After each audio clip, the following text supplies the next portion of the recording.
Welcome to Twist Tea, the podcast where we talk about all things scoliosis. I'm Caroline, And I'm Faye. and we are your Scoli besties. Today's episode topic is our journeys. As a quick reminder, we are just your Scoli besties. Our opinions are our own from our individual personal experience. None of our content is intended as a substitute for personal medical advice. Always seek the guidance of a medical professional before trying any new treatments. Any opinions shared by guests on our show are their own and do not reflect the opinions of ourselves or our project. Before we get into it, Faye, how is your back doing today and what are you doing to take care of it? My back is just okay today. I slipped in the rain last week. I did not all the way fall, but when I caught myself, I kind of tweaked my low back a little. So I've been dealing with that this week, and I had a really good FP session yesterday evening, so that has helped a lot. But I'd say on a pain scale, I'm still on about like a 4 or 5 today. So it's Yeah. going to be an Advil day. I will probably alternate between ice and heat between, chores and things I'm doing today just to kind of manage that I don't irritate it more. What about you? How is your Is spine it doing today? I can kind of relate. I didn't slip in the rain, but my back is about a 4 or 5 in the discomfort. It just feels very tired. And that like classic band of pain on my convex side is just talking to me today. And I'm trying to do my breathing and I'm trying to do the like rotational awareness and correction, and it's just my back is just tired, and that's not great timing because I'm going to be in the kitchen for the rest of the day and tomorrow because we are recording this the day before Thanksgiving. So maybe it'll be an Advil and heating pad day for me too. What do you generally find helps that sensation or helps you when you are tired? Is it just things like Advil and heating, or do you find that foam rolling or naps or something specific helps? I love a foam roll. I bring it up all the time. I love my foam roller. Honestly, with this pain, it's kind of like on or off sometimes. And when it's back on, I go into like a little panic mode because I'm like, what am I doing differently? Do I need, like, why is this back? Why is this here? Because there's not really anything that'll like fix it completely. But I think I just need to be a little more on top of my Schroth exercises. I've been slightly lax in them. Like I'm still doing them, but I'm kind of weaving them into my day to day rather than like having like 20, 30 minutes where I solidly am focusing on it. I'm kind of lightly touching it. And then I think that that's why today everything I'm just tired. So I think some good sleep, laying down, foam rolling will help, but I think I just need to be more vigilant or diligent about my physical therapy. When you do your Schroth stuff, just because I'm curious, is there a specific, like, because you know how there's like the derotation exercises, the elongation exercises, the breath work. Is Yeah. there a specific subset of exercises that you find particularly helpful with your fusion and your rods? For sure, the derotation breathing exercises, that's kind of what stuck around. And we'll get into the specifics about my back when we're talking about the journeys, but I had the spinal fusion surgery, so my scoliosis, for the most part, like the curve in my spine is, you know, quote unquote fixed, I guess. It's straighter, but my rotation of my rib cage the is still very much there and prominent. And so anything I can to derotate, like even just now as I'm thinking about it, I feel relief on that convex side of my spine. So I just need to keep doing it. Yeah, it's so funny because I feel like over time, when you start looking into all this stuff, you find so many things that help.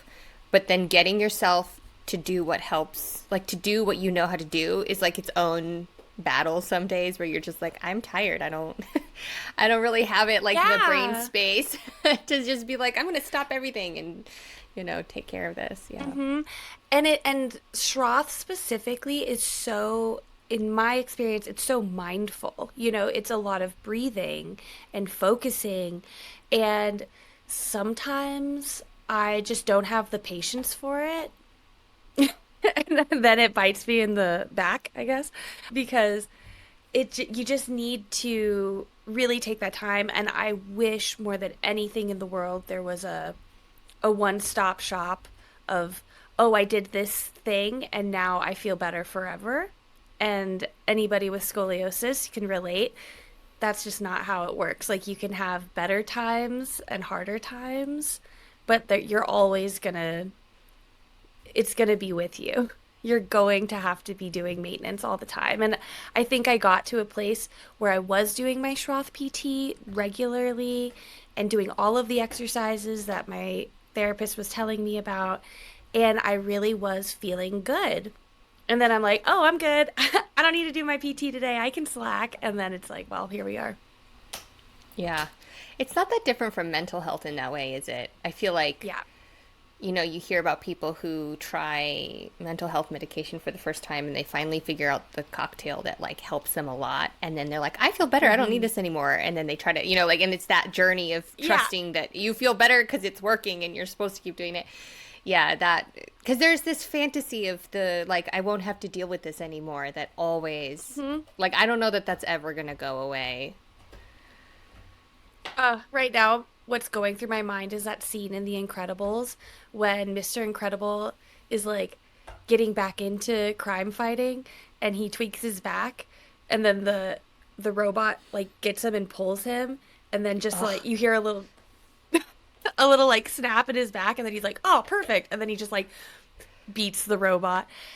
And I'm like, God, if that could just happen, just somebody just stretch me out and then you just hear a little pop and you're like, "Oh, no more Yeah. problems." Well, one of my American dream. favorite derotation Schroth exercises, I don't know if you've been taught this one yet, is the supine with poles, where you lay flat on your back with the belt and strap and you put the wedges underneath your ribs and then you push as well Yeah. to elongate with the poles with the breathing. That is like there's like maybe two exercises that are like my all time favorite, and that is number one because you get to lay down. I'm a big fan of getting to lay on your back. I'm like, yeah, we're gonna lay down. And you're working Um, out right now. you're like, I'm still exercising. I'm just also lying down. But also because the wedges, the like passive correction mixed with the breathing always makes me feel better. Like that is just, it's Yeah. kind of a pain in the butt to set up the belt and strap and all that stuff. But like, oh my God, when I actually do it, it's just such a great exercise. And I always feel relief. That is definitely, because some of the Schroth ones, the elongation ones are so intense. Like you get so much correction that when you come out of it, it almost hurts a little to come out because you're just like moving a lot in there. But that one, because you get to lay down. We love. Oh, I love it. And I love any of the exercises with the poles. I just feel like it really gets into all of these little spaces in my ribs and my abs and my like all of those deep deep muscles can just be activated when you get those poles. I All right, I'm inspired. I should do it. I should do it later. I believe in you. If you just did 10 minutes of like 5 minutes of two pull exercises, I bet your whole would feel so much better. My whole trunk. Yeah, Yeah. and that'll be great because baking and like all I have for the rest of the afternoon is baking and doing dishes, which as we talked last week is like doing dishes is Yeah, a that's always a trigger. trigger. Yeah. Yeah. Well, I kind of love that we got to talk about how we're going to cope with our day because I was just thinking, yeah, I'm not halfway, I'm like 80% done switching over my closet for winter and sitting and folding laundry and hanging. It's kind of similar to, it's like those chores just really get ya. And I also had to do dishes today. So I feel like I will also try to make time to do one or two pulse exercises, maybe in between Yeah. the chores to kind of like give me a break. Yeah, the Yeah, I Oreo like this method. plan. It's like a little bit of exercise, do the activity, and then do some aftercare. Like, Yeah. Yeah. gotta order. So maybe the treat. I was watching this thing about habits yesterday and how to like train yourself to do the stuff you don't like to do. And they were talking about creating tolls for yourself. You have to pay the toll. So, like, if you love to watch, YouTube videos or you love to play on your phone some game you have, but there's this thing that's very important, this task you need to do is that like you only get to do it once you've paid the toll of the thing you need to do. And I was like, that's I such a love smart. that. So maybe if the toll I pay is I finish the chores and then I finish with my favorite exercise, then that would be a nice way to, yeah, I'm going to try to incorporate it and see how it goes because I like the mentality of that. Because you said the guy talking about it was like trying to improve his core strength. And so he was doing Yeah. planks and he was doing planks for 30 seconds and then adding like 5 seconds a day. But he found that he could get to 30 minutes if he let himself play his favorite game on his phone because he would just want to play the game. While So he'd keep planking? planking. Yeah, so he made it so that the toll was he could only play the game while he was planking. And so in like 6 months, he was planking for half an hour. And I was like, That's that totally incredible. tracks. It's like a crazy fitness feat. And he's not some like, gym bro. Like he was just like a regular dude who was like trying to get more fit. And I was like, that is a hack I have not experimented with that. And there are certainly things like I do love watching YouTube videos. And I was like, if I watch them while I'm doing my Scully roll thing, then that gets, like I gotta just find my tolls, which tolls I should I pay with love which that. things. Yeah, pay the toll. I feel like that's gonna enter my vernacular now. It's like, oh, gotta pay the toll. Gotta pay the toll. And then you get to do the thing you want to do. It's like win win. Yay! Okay, cool. Well, that kind of segues well into Hmm. like as we're talking about your back and your surgery and how your ribs are still rotated and all of that. I think let's just dive in a little deeper into your story. So, can you just start with how you found out you have scoliosis in the first place? What was your diagnosis like? Yeah, I love it. It's like a time to reintroduce myself kind of moment.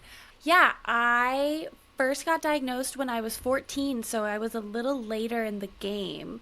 But before the actual diagnosis, I had had years of discomfort.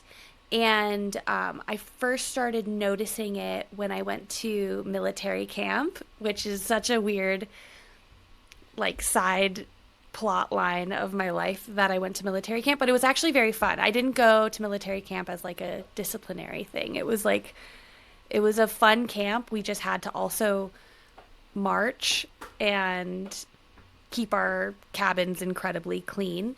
And part of the marching was we had to, stand at attention for very long time or very long amounts of time. And I just remember being 12 or 13 years old, standing at attention, and just the right side of my back just talking to me, much like how it's talking to me today, actually, which is very appropriate. Maybe that's why my back is hurting today, because it's like, It's remember? remembering. Remember when you were 13 and standing at attention in front of the mess hall for 45 minutes and you're just like, what is that? And I started having like fantasies of ramming my back into walls and people walking on it, or like just like there was just this tension, this like constant ache of like, what is, does everybody feel like that? It's only on one side of my back. My left side is totally fine. Um, and then in eighth grade, I had a physical and I told them about my back hurting in that one area. And it was the only time in my life that they had me do the bend over, touch your toes test. And they were like, "Oh yeah, you very clearly have scoliosis." like they pulled out the, what is it, the Cobb angle thing, Hmm. and then from there it was get some x-rays done. And I remember at the time they were pretty convinced that I wasn't going to grow anymore because of something in my x-ray said that, like, something about my hip bones and being a pubescent girl. They were like, oh, you're not going to grow much more and you should be fine. And, like, literally, that was the last we talked about it for years at that point. I was like, okay, I'm just going to keep living my life.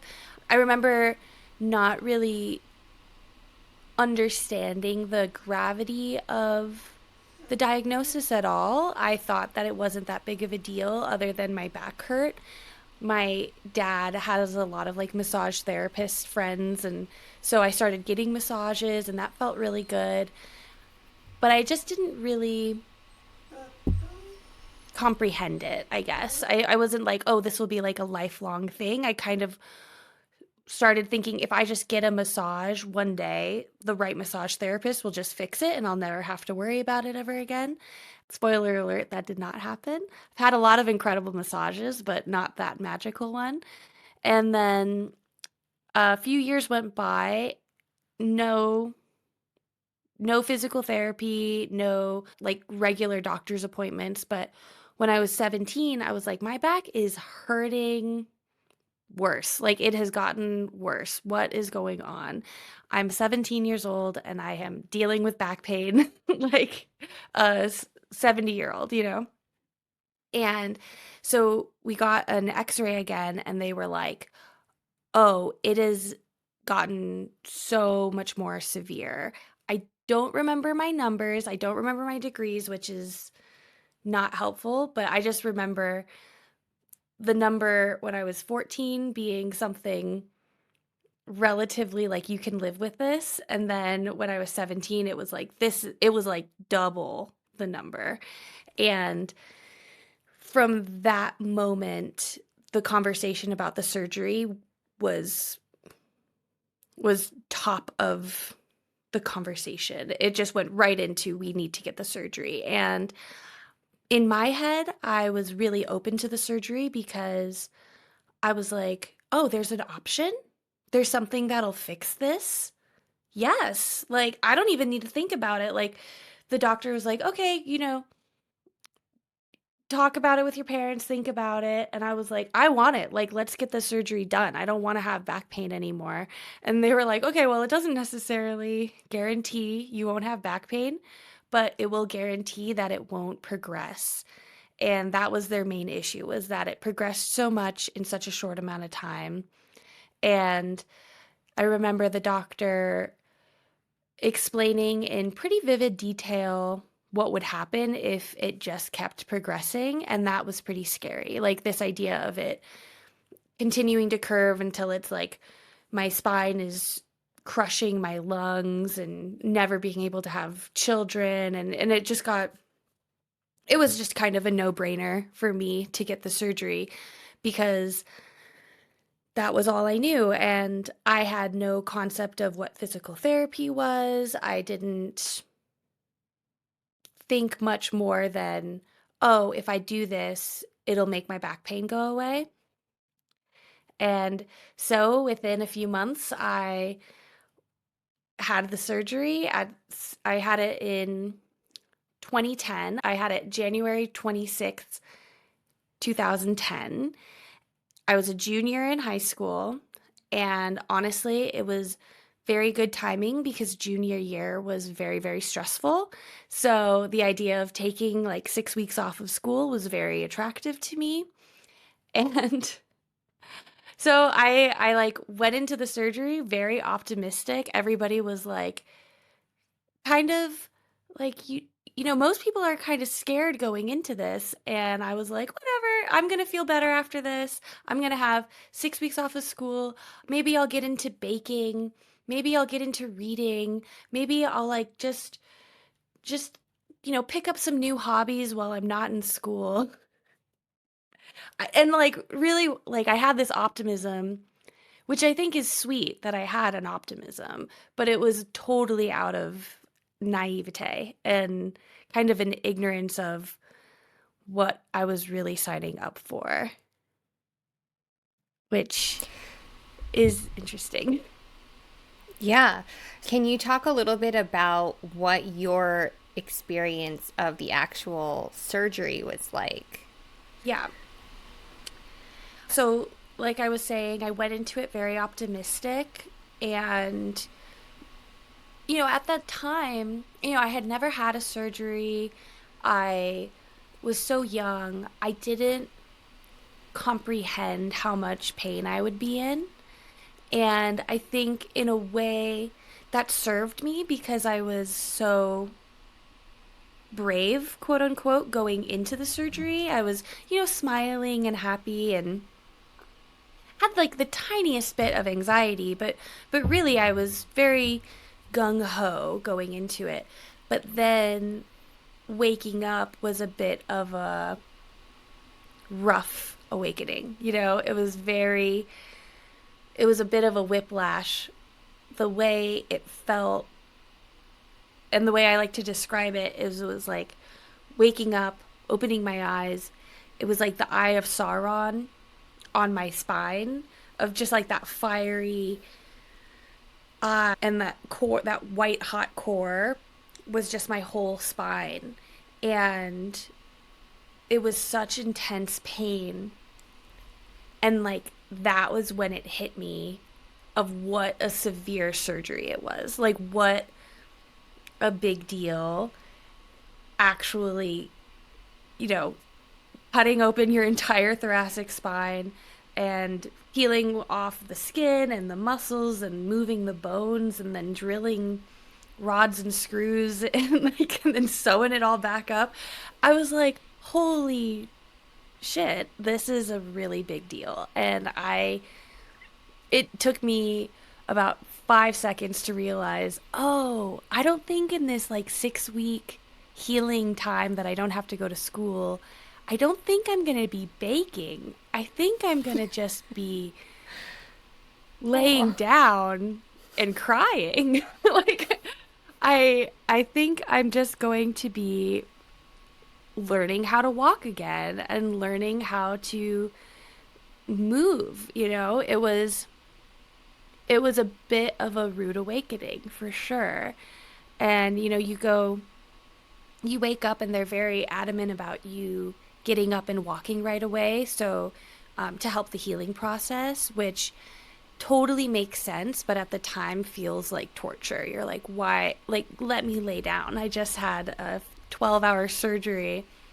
But, you get up and the first time you turn over to your side and you sit up and you just feel like one huge column of pain. And then I remember the first time I stood up and I was like 1 or 2 inches taller because of my back is straighter now. And it was a bit disorienting. Like my equilibrium wasn't used to it. It's like you grow 2 inches overnight. You're going to be kind of like, what? So it was a very wobbly, painful, and fuzzy chapter. And you're on a lot of pain meds, but it the only things I really remember was just that fuzzy, painful feeling in the hospital and then going home. I had some extra complications due to the anesthesia. I don't want to get into like too much like TMI, but I had if you're thinking about the surgery, it's important to know going into it that it's a huge surgery. Your entire body has to be numbed, and the anesthesia kind of turns off your organs. And so I didn't go to the bathroom. I had to have a Foley catheter emergency like put in the hospital because it was like 3 days and they realized I hadn't gone pee, but you couldn't feel it because you're on so many pain meds. And basically my entire like trunk was numb. So I just remember being like, I feel bad, but I can't tell you why I feel bad. And then they realized that I had like 3 liters of pee in my bladder that just needed to get like emergency drained. And and my plumbing just like wasn't working. And so I had to go home with a Foley catheter. I didn't go number 2 for 3 weeks, and before that, I was very shy about the bodily functions of everyday life, and after that, I was like, "You know what? Everybody poops, you gotta poop. Poop every day if you can, it's the best." Like, because I felt like I was just I felt pregnant, I felt heavy on top of this painful surgery you go through, you have and, like, you're a teenager, I was 17 years old, and it was just very intimate. Like, you get to know your body in a very intimate way, I guess, which is gross, I'm sorry to talk about all of it, but I don't think it's it's gross. I important. think it's important. Yeah, I think Mhm. it's a reality of having a surgery that big that they're not going to emphasize to you before you have the surgery, but I think it's good to share what your experience was like. And obviously everybody's experience is different, but Mhm. major surgeries are multi-organ affecting because of anesthesia, and especially because you are like opening up your trunk, right? It's a big operation. It is not a minor surgery. It's a major, major It's surgery. So it is not a minor surgery at all, and I went into it kind of thinking it was a minor surgery, and it was so startling to feel everything that I was feeling. And then also on top of that, just with pain meds alone, they can mess up your digestive tract. So just with the anesthesia and the pain meds, like if you're thinking about getting the surgery, just get some medication to counteract that. Get some yeah, stool prepare softeners for and the laxatives. possibility. Yeah, aloe. Yeah. I drank a lot of like aloe juice and Mm. it and prune juice. I remember drinking a lot of prune juice with sparkling water, and it tasted a lot like Dr. Pepper.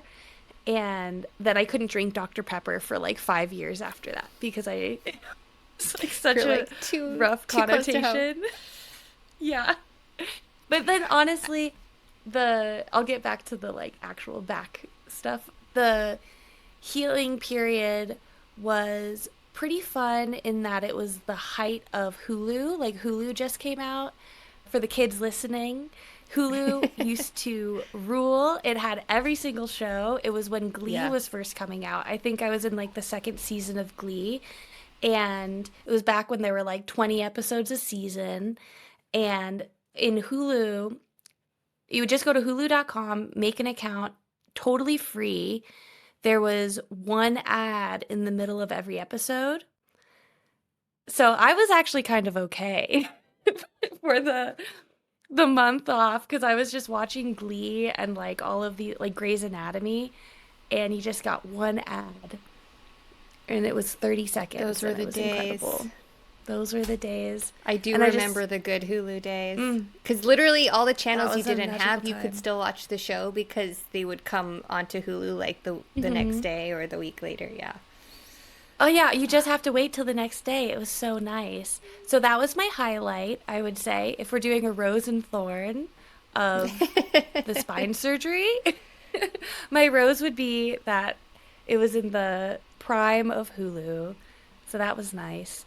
And then I did want to get back to school a lot faster than I thought that I would. I was fully anticipating to like milk it and take off 2 months if I could, but I had a crush on a boy, so I wanted to get back to school within a month. And I went back to school and I wouldn't have a backpack. I did like an abbreviated schedule. Like I did like a half day at first, and everybody in the school knew about it because I went to a really tiny school. And so everybody was really sweet and helped me out with like carrying my books and stuff. And I couldn't wear a backpack for pretty much the rest of the year. I don't think I had a backpack. I do think that one of my biggest mistakes that it's hard to call it a mistake because I just didn't know, but I didn't have physical therapy after the surgery, which I think really hurt me in the long run. I do remember asking about physical therapy with my surgeon, and he kind of brushed it off. He was like, as long as you're walking, you're going to be activating those little muscles that you need. And so you don't need physical therapy. And I think that, right now I'm in the phase of my life where I'm like, everything happens for a reason and yada, yada, yada. But like, I think I could be really angry about that. Because it really screwed me up, I think. If I had physical therapy leading into the surgery, I think that would have helped. And if I had physical therapy after the surgery, and like scoliosis specific physical therapy, I think would have made a huge difference because then afterwards, after the surgery, it was kind of like, okay, back to living my life. I just want to be a normal teenage girl. I am thinking about college applications and dating and going to prom, like all of the classic stuff. That's all I wanted to care about. And my back just became this nuisance and this thing that I would just want to turn off. And so I did a lot of dissociation and a lot of, uh-oh, my body hurts. I'm gonna I'm gonna leave. And it wasn't until after college when I was like, I need to really take my spinal health seriously. And just because I had the surgery doesn't mean that I'm not dealing with back pain anymore. It was a lot of the same back pain that I had before, and then a lot of new back pain from the healing of the surgery. So I think finding scoliosis specific physical therapies and taking my spine health very seriously has been a lesson that I learned in my like mid to late 20s. And now I'm pretty on board with the fact that I have to have spinal care folded into my schedule every day for the rest of my life. And that's it's honestly fine. We all need to take care of our bodies. Just people with scoliosis, it's a little bit more obvious of a lesson, if that makes sense. And that kind of Absolutely. gets us up to To where we today are on now. my Yeah. yeah. I'd call that my like abridged version, my abridged story. Yeah. I I like that way of abridged because I remember the first time I understood the difference between abridged and unabridged when I was trying to read The Hunchback of Notre Dame for extra credit when I was in high school. And I was like, I'm going to do the unabridged because I want to see like what the author wrote. And it's like a 350-page difference. Yeah. And I was like, oh, right. I was like 14. I was like, Abridged this is changes. fine. I was like, this changes Christmas break a lot. Yeah. um, yeah. It's funny So, that it's the Hunchback of Notre Dame because that was my nickname in high school. oh no. It's Yeah. I okay. mean, it's it's good that when you came back from the surgery, your friends and your community seemed pretty supportive. Like they weren't. I mean, I don't know. Maybe some people did, but they weren't like teasing you for it or giving you too big of a hard time. Everybody I was pretty find sweet about it, and everybody was like very gentle with me and wanting to help, and it like that's one of the perks of going to such a small school, I think, is everybody it's like one of the like pros and cons is like everybody's in your business, but it was kind of right. nice to have everybody like rallying around me and taking care of me. It was sweet. Yeah, that's really nice.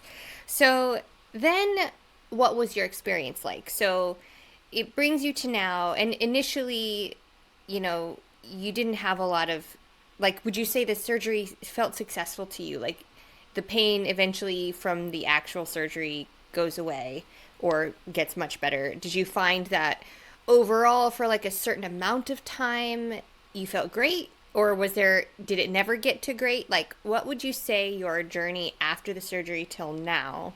Like, can you track sort of like the pain scale for us a little bit, like a timeline maybe? Yeah, I would say right off the bat, it never got great. There was never Okay. really a time when I felt like, oh, yay, it's fixed, which is a bit of a bummer. But I do know that some people do have that experience. So I do want to put that out there for anybody listening. I know a bunch of people who have their version of this story is I had the surgery and now it's great. I don't have back pain anymore. Awesome. That's so cool. That's so, so cool. I think the reason why I still have the back pain is because of the rotation I was telling you about. That just kind of stuck around. So I would say that right after the surgery, there's that 10 out of 10 pain of your healing. Your body has been flayed. Like you have to just sit and heal. Your muscles are healing. It's just a lot of pain. And then I kind of went into a numb sort of pain, which sounds very like oxymoronical, like how can you be numb and in pain? But it I guess it's if you know, you know, like a lot of it's like my skin was numb on my back, but the it's like my body knew something was wrong even though it wouldn't be telling me the exact pain signals. Does that make any sense? Yeah, I can Um, relate to that from my knee surgery where they cut so many mhm. nerves in the surgery that your sense of your like awareness of pain shifts a lot because there are these like dead Mhm. zones where the nerves are not connected, they haven't healed, right? And nerves I think Yeah. are very slow compared to muscles and skin and stuff. So, it takes like 6 months for them to do what your body everything else does in like a month or two. It's just much Yeah. slower process. And there is this difference between bone pain and surface pain. So sometimes you're like numb on the Mhm. surface, but your bones ache or like your joint aches. And that's like Yeah. it is a little bit oxymoronic because you're like, well, in one sense, I can't feel anything, but in the other sense, like I can feel there's something hurts. And you're like, I think it's confusing because the signals are It not is. clear. Yeah. Yeah, it's a fuzzy signal for sure because I just remember being like my back hurts and my dad being like, "Where?" And I'm like, "I don't know." Like everywhere, not there, there. Or like I when I started getting massages again, that feeling of like I actually can't feel what you're pressing on, but I know that's it. Like that's the spot.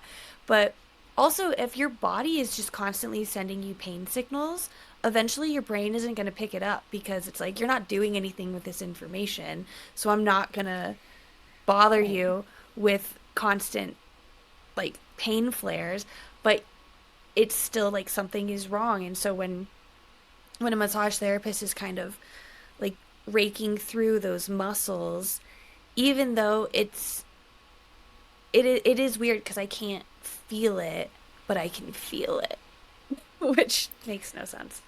So Yeah, then I after that, how long do you feel like it was until you started having like new pain? Because you've had an additional surgery since to fix yes. stuff. So I'm curious, like, when did that start? When Oh, did those issues crop up? yeah, that surgery, I forgot about it in my story. I was like, I did it, we're done. Oh yeah, that revision surgery I had. Yeah, I think in college was a new level of pain when because I was walking a lot, you walk to class and you have a big backpack, and that's when I started getting shooting pain down my back or down my arm, I mean, just because my backpack was so heavy and you're walking for like, I parked like a mile and a half away from campus, so I would have to walk every day. And that's when I started getting this radiating pain because for so long it was like only this spot, only the convex side achiness that would be very distracting, but it would be localized, right? And then in college is when it started to move up into my shoulders and then down my arm. And I remember my right arm falling asleep a lot. especially with the backpack on. And so that was like my first interaction with like, ooh, new pain. This sucks. And then I went to massage therapy school after college, and that was the best because if you go to massage therapy school every day, you get a treatment done. So you have to give a treatment and then you get a treatment. And the life hack there is to always go first. So you have to give, or you like give the massage first, and then you can end the day with getting a massage. That was very nice. So I got pretty much a treatment every day for a year. And I was like, this is going to solve it. This is going to solve my pain. And it did not, unfortunately. But I was very good at giving massages because it was like, I am so intimately aware of knots in my back that I could find knots in other people's back. And I think there was this like thought, if I could massage the tension out of this person, maybe it would help me. like, so I was a very popular massage therapist, and I took that skill. I graduated with that, and I got my license, and I moved to Los Angeles. And guess what I was doing? Probably the most stupid thing in the entire world. I was a traveling massage therapist with a table going up to people's apartments in LA. And that means that you're street parking and lugging a huge table around. I don't know why I did that. I'm like, that seemed like a 101 kind of thing. like, don't do that. But I did. And it got to the point where I'd be giving people massages and I'm mad at them because I'm like, your back doesn't hurt. My back hurts. like, and that's just not the energy you want to bring into a massage and not the energy you want to get when you're getting a massage. And at the time I was doing a lot of yoga, specifically hot yoga, and was in the I had this like mental I had it in my head that if I just stretched far enough, it would fix it. It would fix my back. If I twisted enough, it would fix it. If I if I pushed enough, it would fix it. I was very much like in my extreme. Like that would be my like mid 20s. It was like if I push harder, if I twist harder, if I stretch harder and further, it'll fix it. And I think at some point between the lugging of the massage table to the twisting as far as I can go in my yoga class, my hook on the right side, right at T2, where my like scapula and spine meet, the hook holding the rod slipped off and got stuck in between my shoulder blade and my spine. And then I started having a lot of rib pain and rib subluxations. And that was a different type of pain because at this point I'm very used to muscular tension. And then this was like sharp bone, anger kind of pain, like pinpointed pain. And I was 27, I think, when I got an x-ray done just to double check because so many times I'm like, something's wrong, and doctors are like, you're fine, it looks fine. And this time I went in and we got an x-ray, and the doctor was like, oh, you see this part here, this little hook? That's not supposed to be there. That's not what that's supposed to look like. And in a way, honestly, it was very validating because it was like, I knew it. I knew something was wrong. And look, there it is. There's this very real thing. Because anybody who's dealing with chronic pain can tell you that it's really frustrating trying to justify it to a medical professional and trying to kind of like prove your case to a medical professional. Like, no, I promise you I'm in pain. Here's my like documents explaining it. And then this was just such a, you know, yeah, of course I'm in pain. There's this hunk of metal someplace drifting in my back that it's not supposed to be. Boom. And How so many then the question, how many doctors dismissed it before one was like, "Oh, let's figure this out." I think about three doctors. I think And did she they was the just third doctor. and it was a woman doctor? Just curious. Yeah, it was a woman. The other one were men. Just take that for what you will. Okay. And so she finally was like, "Oh, there is, let's actually look at this." And then she realized from the x-ray. So did the other ones not even ask for an x-ray? I do believe I did get x-rays,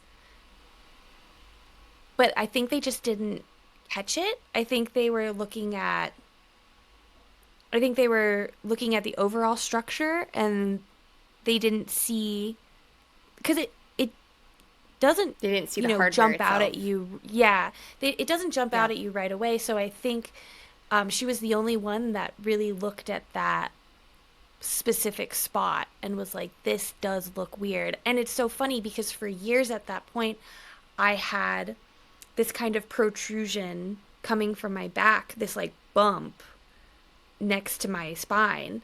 And I was like, oh, that just must be like a screw head or something. Like, I just didn't, I'm not back there. I can't see, I can't feel what's going on. And so I was like, oh, I guess that just must be what the hardware is like. And everybody has that. And turns out that was not in the right place. And then after that, it was another three doctors to convinced that did want I did want a revision surgery to get that hook taken out because the first two neurosurgeons, I should say, were like, we can't guarantee that it's going to help, and it seems like riskier to go in and take it out. And I was very frustrated with that and honestly very angry at that point with the medical system. I've come a long way, but at that time I was like really frustrated because in my head I'm like, what do you mean I'm just going to live the rest of my life like this? Like I I can't just live my life with a piece of metal. Like it just felt so wrong to be like there's a hunk of metal in the wrong spot in my back and it's causing problems. And you want me to just deal with that for the rest of time? And I think their thought was, well, we're not completely convinced that those problems that you're feeling are in direct relation to that piece of hardware. And in my head, I'm like, what do you mean? The problem is right there. It hurts right there. And now we found out that there's a piece of hardware right there. Let's take it out.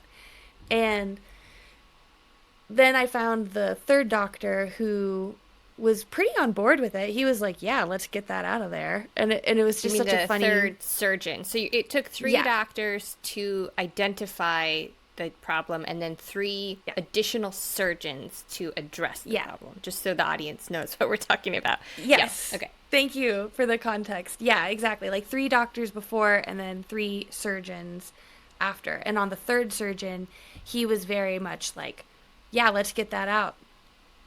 Sounds like it hurts you. Let's get it out." And I was like, refreshing. I love this. I love this guy. And I do remember asking him if it'd be okay, like, should we take out the left hook as well, just because it seemed weird to me to have an imbalance. But he was like, no, the left hook has fully fused, meaning that scar tissue bone has grown over, and it would probably be more traumatic for my body to take out a left hook that's fine and snug and doing doing its job. So let's just take out this like bent hook. And I do understand that, but right now I wish that we also got the left hook removed just because I have a snagged, pinched nerve on the left hook for the last 2 or 3 years.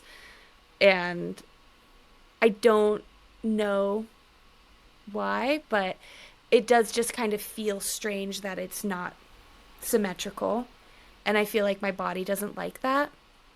But I also understand the logic. I think it follows. Like sometimes when doctors say things, I'm like, what are you talking about? And then when he was saying that, like that does make sense. If it was fine and if it's in there and tucked away, let's not aggravate something that doesn't need to be aggravated. Just now, that's where we're at with a So, on a pinched nerve for three scale, years. which is not fun at all, on a scale of 1 to 10, when you did your initial healing, so you're in your like early 20s, what do you think your average pain was? 1 being very little, 10 being a lot. 10 being like when you woke up from surgery. When I was in my early 20s, Yeah, like right after, once you've kind of done the initial healing from the surgery. like honestly, I think my good days were sixes and sevens. And And then when you started yeah, having additional problems, what would you say your daily pain was? tens, man, 10. Like, if it's hard to, that 1 to 10 scale is, it took me a long time to understand what that meant.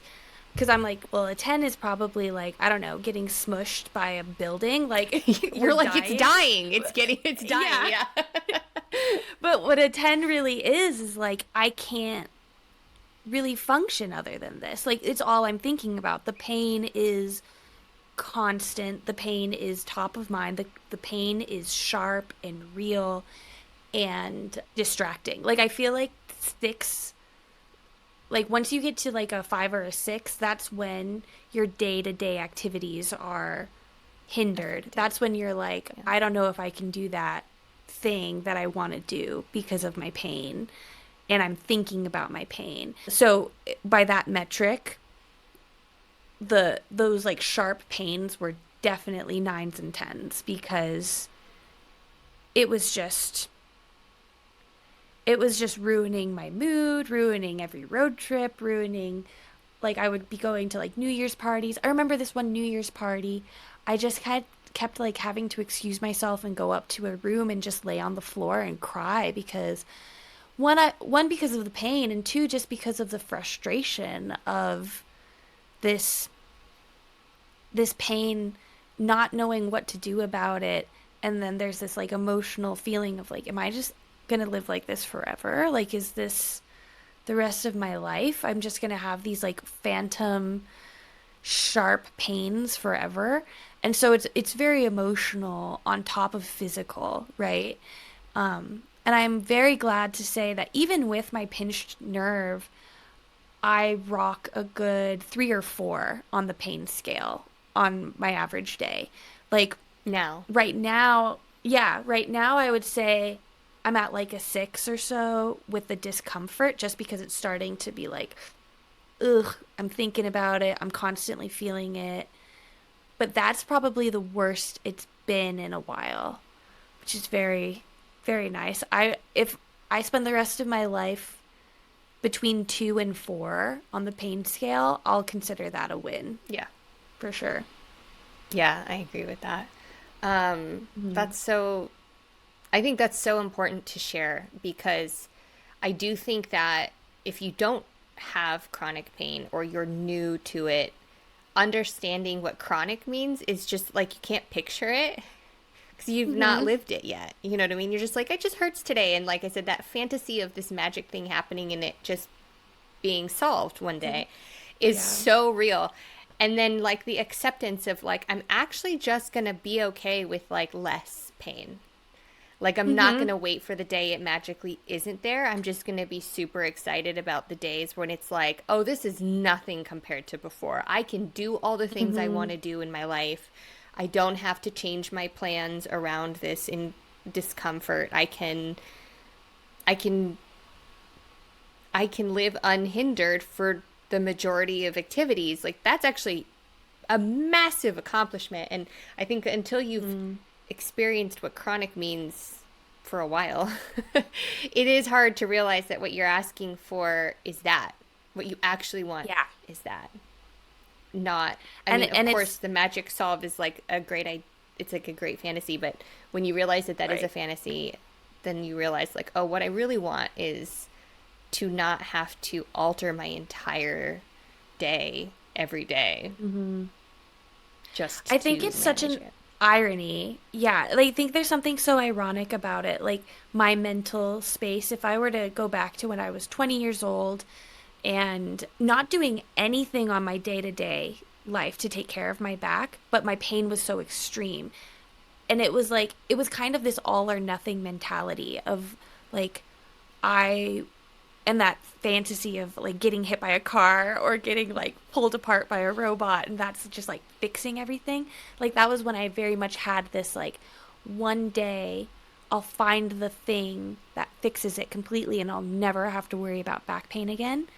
But then my activities of every day was ignoring my back and doing all kinds of things that aggravated my back, but not not thinking about it, right? And kind of shutting it down. And so then it had to get so loud for me to pay attention. Whereas today, you don't want to admit, oh, I'm going to be in pain for the rest of my life. But it's actually taken that acceptance of this is my back, this is my body, and it's constantly talking to me and telling me things, and I just need to take care of it every day, a little bit or a lot of it. I have to, and accepting. I think if I were to sit my 20-year-old self down and be like, "Hey, you're never gonna not have back pain to worry about. You have to fold it in. You have to accept it." I would have been so mad. I would have been like, "Fuck off. I want I want this fantasy." But it's taken this irony of accepting it and then nurturing it every day. And then you'll be the pain will be manageable, which is just that's a lesson in life for everything, by the way. Like, these are all about scoliosis specifically, but like, that's life, baby. Yeah, like it doesn't get easier. You just get better at dealing with the hard stuff, for sure. Hmm. You get better at And doing it now, anyway. and I'm so curious about your story too, because I know you did not do the surgery. And I want to hear Yeah. about when you first got it. And I know you got it younger, like your diagnosis was way younger. Yeah. So start from the So beginning. I, from the beginning, baby Let's Faye. go. Let's go back. Um, yeah. So I was diagnosed when I was 8. I don't remember having any pain. I just remember I was at a checkup with my pediatrician and I had my mom in there with me. I was 8. I was there for the lollipop. Woo! And and they had me do the forward bend test and she was like, "Oh, wait, this is do that again." And she was like, stand and like put your feet normal. Like I think she kind of was like, there's no. Anyway, so I do it again. She's like, "Oh yeah, like this, I had like this large right rib hump." So they send me to get my first x-ray and I think my first curve at the diagnosis was 17 degrees. And they were like, "Okay, well, you have scoliosis, but we don't really do any treatment until it hits 25 degrees." And at that time, it was just a C curve. So I had kind of this long sloping curve that went to the right. I was a tiny little toothpick of a kid. So they were like, "You're going to grow a lot. That's the problem." It's like, there's a lot of growing for Yeah. you to do. I was probably at 8. I probably looked like I was 6 or 7 because I was just really tiny. I was like 10 percentile weight until I was like 16.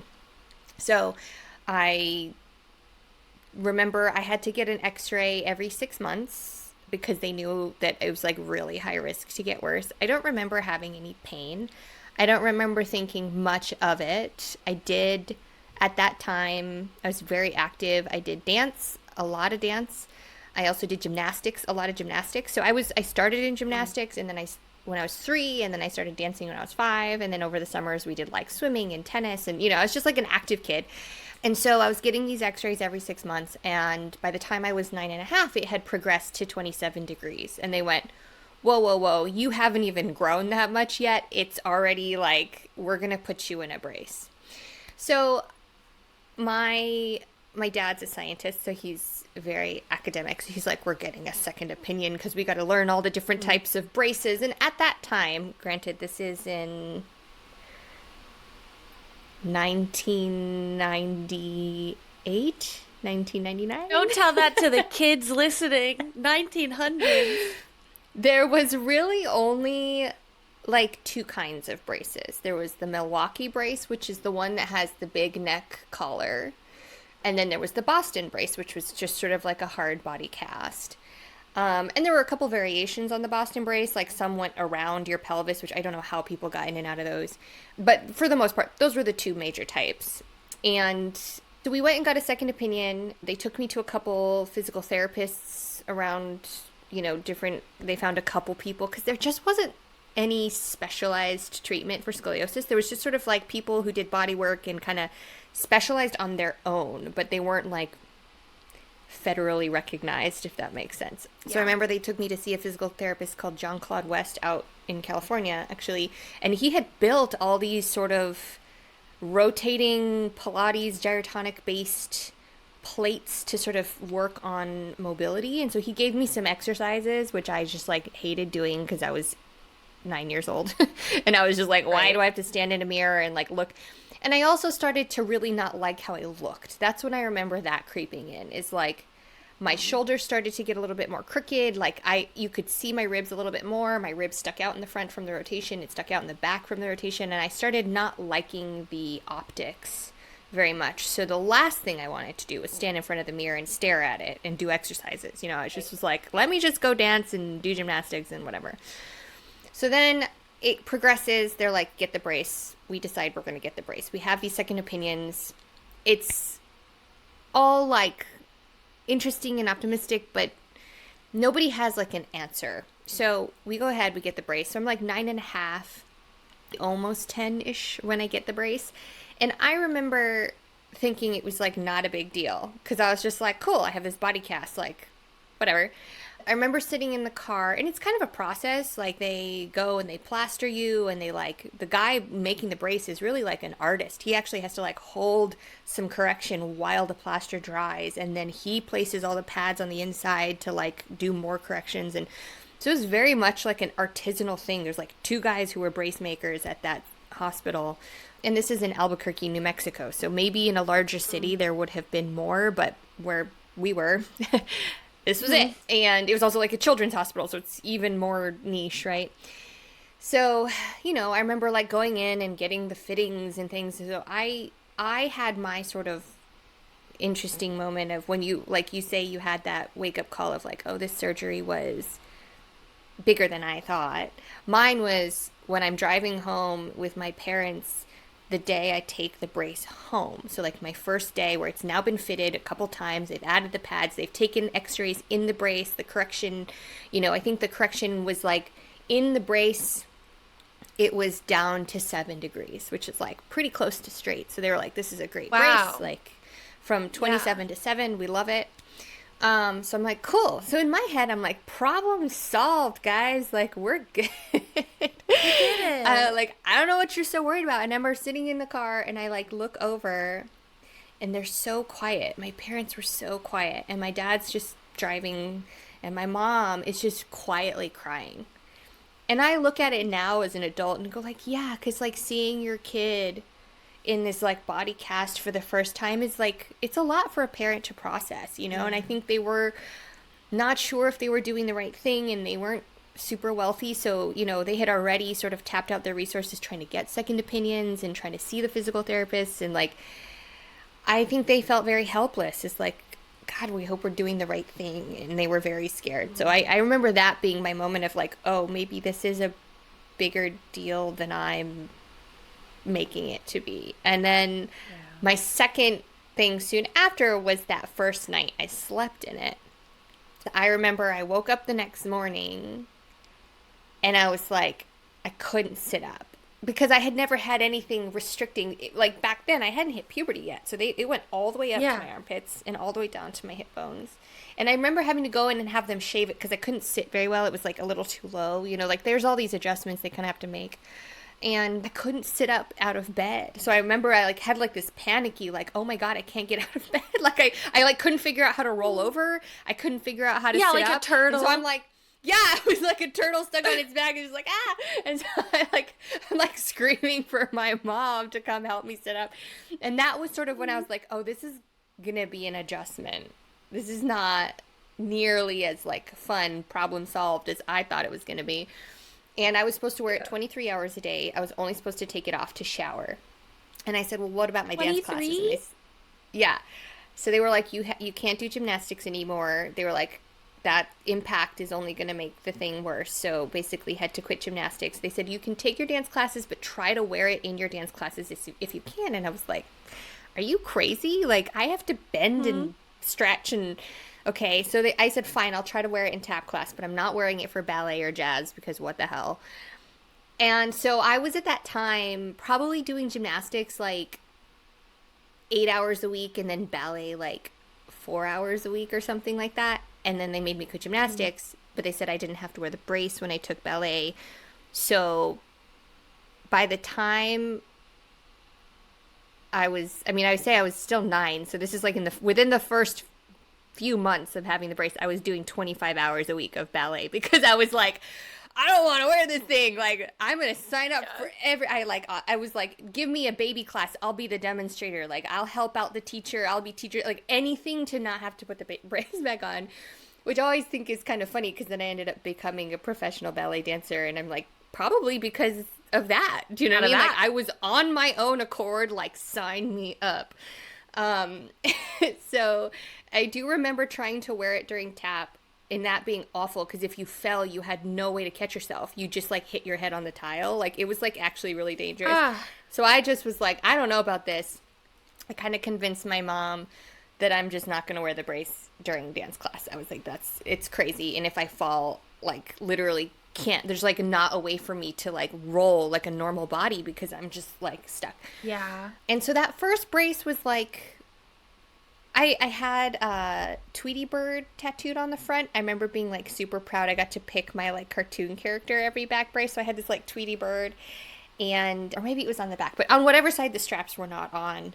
But I Hmm. think my first brace, the straps might have been in the back, which I remember thinking was crazy. But later they were in the Yeah, front. like how am I Um, supposed to do that? yeah, there was a lot. But I think they just assumed my parents would help me, so I guess that's anyway. And I was homeschooled, so I didn't really have to carry a backpack at that time. The only thing I had was a dance bag. My mom just was like, "We're going to get you a rolling backpack so that you don't have to deal with carrying stuff." I was like, "Cool." Cool. So I was Cool that kid with the kid. rolling backpack and the back brace from like age Oh yeah. 9 and a half, 10. Add some headgear. We're gonna be Oh so yeah, cool. wait till teens came. That was a whole. I was a Hmm. fashion icon, but it wasn't. It didn't really like phase me at that time. I was kind of just like, whatever. This is solving a problem. Like I can still do all the things I want to do. I was a little bummed to quit gymnastics, but I also really loved dance. So like, I was like, I still dance. It's fine. And at that point, I was kind of like, I want to be a professional dancer. So it was like an easy transition in that regard. And Yeah. then the And I second feel like brace. sorry to interrupt, but I feel No, like no. the logic of not wearing the brace in ballet makes sense to me, and it would for sure make sense to me if I was younger. Of like, well, when you're dancing, you're engaging your muscles. You have to Right. have this kind of elongated core kind of activation, right? So it tracks to me that like, oh, I wouldn't need to wear my brace when I'm dancing because dancing should be helping my back. Yeah. But I guess spoiler alert, that's not really how it worked out. Question? It's not really how it worked out. I mean, I have many, many thoughts on this, and I think there is a better way for dancers to train to prevent bad alignment habits through hypermobility, but that's like a whole nother it's like a whole nother conversation that gets really technical. But yeah, I mean, I think Yeah. in some sense, like the doctor was like, it's fine to dance without the brace because you are engaging all your muscles. So like in that sense, I think Okay. it does help your core strength. I think the downside of it that a lot of them don't understand is that if you are working in, once you start to get more advanced, you're working in really hypermobile positions. And so you are Mm. not necessarily always supporting yourself correctly with your muscles. You are also just like hitting your joints. And so sometimes that I think can Mm. totally backfire. And you can have coaches who lean into your bad habits and use your hypermobility and use your curves. And like there's all these things that like if you aren't aware, and like what kid is going to be aware of that or aware enough and Yeah. self advocate, like it's you're asking for like a lot from a child. But what I will say is that that first brace, the worst part of it was like I had a lot of calluses and bruising initially, which was very uncomfortable. And that in the summer it was really hot because it was like this thick plastic and thick foam, and it was just hot and sweaty. That's so And sometimes uncomfortable. I'd get like rashes, and like the skin part of it was really hard for me. Um, if I went anywhere humid, it was just a pain in the butt. But my second brace is when the real pain started. So during my first brace, I was pretty good about wearing it. I slept in it every night. I didn't do 23 hours because I was dancing as much as I could. But outside of dancing, and I'd have to loosen it when I ate because I ate a lot. So I'd often have to loosen it when I ate because it make room. But outside of those two things, I was actually very good about wearing it the way they wanted. And I ended up developing a second curve. So basically, I developed a second curve above the brace. So then by the time I was 10 and a half, I had an S curve. So then I developed this top curve that went all the way up into my neck. So my head was always over here. And I had two curves now. So they had to give me a new brace Terrible. about every year because I would grow out of it.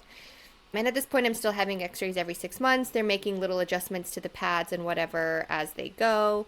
So I get my second brace. And again, it's a guy, doing it. And their goal in it is that when they take the x-ray in the brace, that they get as much correction as possible. So now I've got this second Mm. curve. They have to pad the top. They're trying to figure out how to like reach it without having to do the Milwaukee brace. I got a Boston brace. So it didn't have the neck thing, but they're like, well, if you have the top curve, that makes it harder, but we're going to try to stick to the Boston brace. So like we're going to try to somehow get correction on that top curve, even though it doesn't really reach.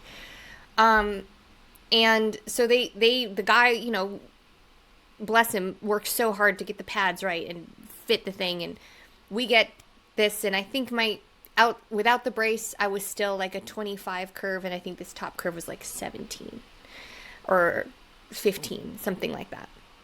So then in the brace, the correction was like 11 and 7. So again, great results. They're like Big. thrilled about it. So I go home and I take a deep breath and I immediately like sublux my rib in the front. Because basically, in order to get that much correction, it was so tight on my like sternum area because my big curve is like right behind my sternum and then my top curve is up higher. So the like chest part of this was so tight, and I was starting to like develop breasts, so they had to like cut down the front at one point. I don't remember if that was, I think that was the like 10 and a half, 11-ish area, right? Because you have your like mosquito bites and they're like already sensitive. And then if they're like pushing on them, it like hurts, right? So they cut it. But Ugh. what happens because they cut it is that when I take a deep breath, the bottom doesn't move, but the top moves. And so basically I would like Mm. sublux my rib in the front over and over again. So I had this huge bruise where I was constantly like hurting that joint in the front. And it was very As painful. long as it And I only hurts remember when you're breathing. I'm just right, who like, needs to breathe? It's fine. just when you're And the thing breathing. was, I didn't want to complain about it because I knew the correction was like really everybody was really happy about it, right? And I was like, "Oh, but this is working, so like I can't mess with what's working." And I remember the calluses on that were it was just a much more painful brace because it was much more restrictive in a way that the first one wasn't. And So it was effective, but really, really bad for my mental health. So that year, I started having, and I did not put these things together until I was an adult. So I'm only sharing this because if you have a child who's dealing with chronic pain, I think paying attention to this aspect of pain in children is super important. Nobody knew about it. I didn't know about it. My parents didn't understand. This is just my personal experience. However, I was in enough pain every day that I actually started having frequent suicidal ideations, so trigger warning, because I didn't understand how much pain I was in. I didn't know that they were related. I just thought it Yeah. was because I wasn't super popular and I was kind of bullied sometimes at the dance studio and I was like homeschooled and, I was just like a kind of a weird kid and I was already the kid with the back brace and the backpack. So the rolling backpack. So I kind of just assumed it was from being unpopular, from being a good dancer, and some of the girls at the dance studio really disliking that about me or being jealous and taking it out on me and getting bullied. Like that happens from getting bullied too, right? But Right. I look back on it and I can almost pinpoint that the severe increase in physical pain on the daily is like directly correlated to my like fantasies of ending it. And I think it was because I didn't have another way out. I was just so uncomfortable all the time. And I had no options, and I definitely had like good kid syndrome. So I didn't want to disappoint anybody. I didn't want to not wear the brace and like be in the wrong. I also didn't know that it wasn't normal to be in that much pain. I didn't know how to ask for help or express to any adult that could help me that something was really wrong. My parents didn't know what was normal or not normal, right? Like, again, we're all Right. working on this information that the doctor is like, the correction is great. This looks great. This is super promising. And we're all like, cool, well, then I better suck it up and get used to it. And that's what I did. And it like really deteriorated my mental health. So I was a mess by the time I was like 13, 14 in the mental health department. But I hid it very well. My parents had no idea, and I think that's actually what's dangerous is when it's that serious. You are hiding it from everyone. You don't let anyone know how bad it is. And so I was really good at looking like I was fine and I was dancing really well and I had good grades in studying and like Yeah. I had typical kid mom drama once in a while because I was still a kid, but like I didn't let on that I was going through this mentally.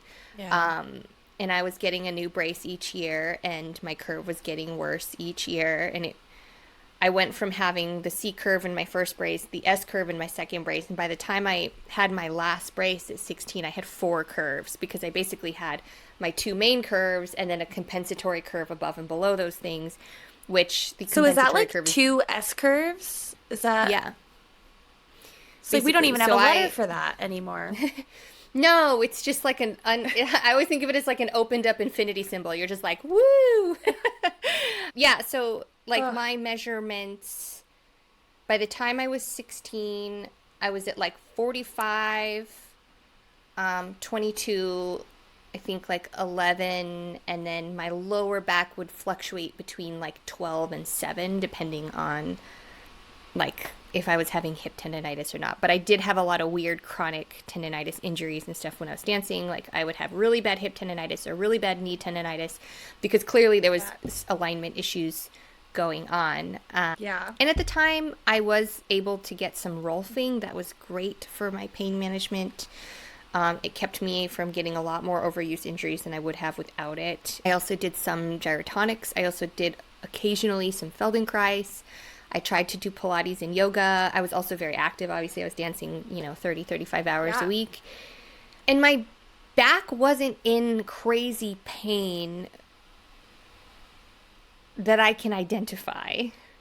But Right. again, I don't know how much of my mental health issues were simply my pain tolerance sort of like internalizing what was going on with me. Because that's how I kind of look at it Mm, now, all these years later, is that right. obviously I was in a lot of pain, but my brain sort of stopped recognizing it as pain and sort of like internalized it as problems with me.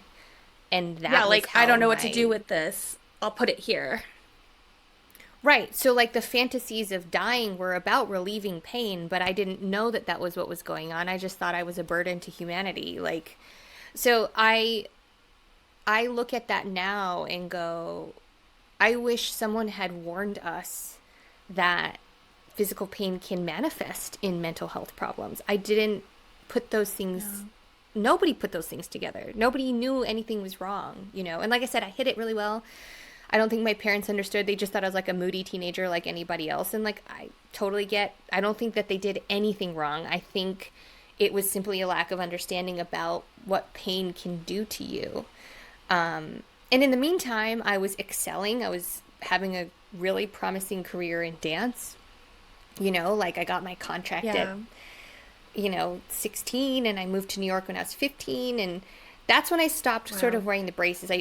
I was 3 days after I turned 15, I moved to New York City on my own to dance. And I still had my brace, and I was still supposed to be wearing it, anytime I wasn't dancing. But I actually had a really hard time balancing on the subway, and I would like bump into people, and I'm wearing a body cast, so like I can't feel how hard I'm hitting them, and they're like, "What the fuck, lady?" Like, and I'm like Got some this kid with density, like do ya? braces, and I'm like terrified of some like angry New Yorker screaming at me because I bumped into their elbow and couldn't feel it.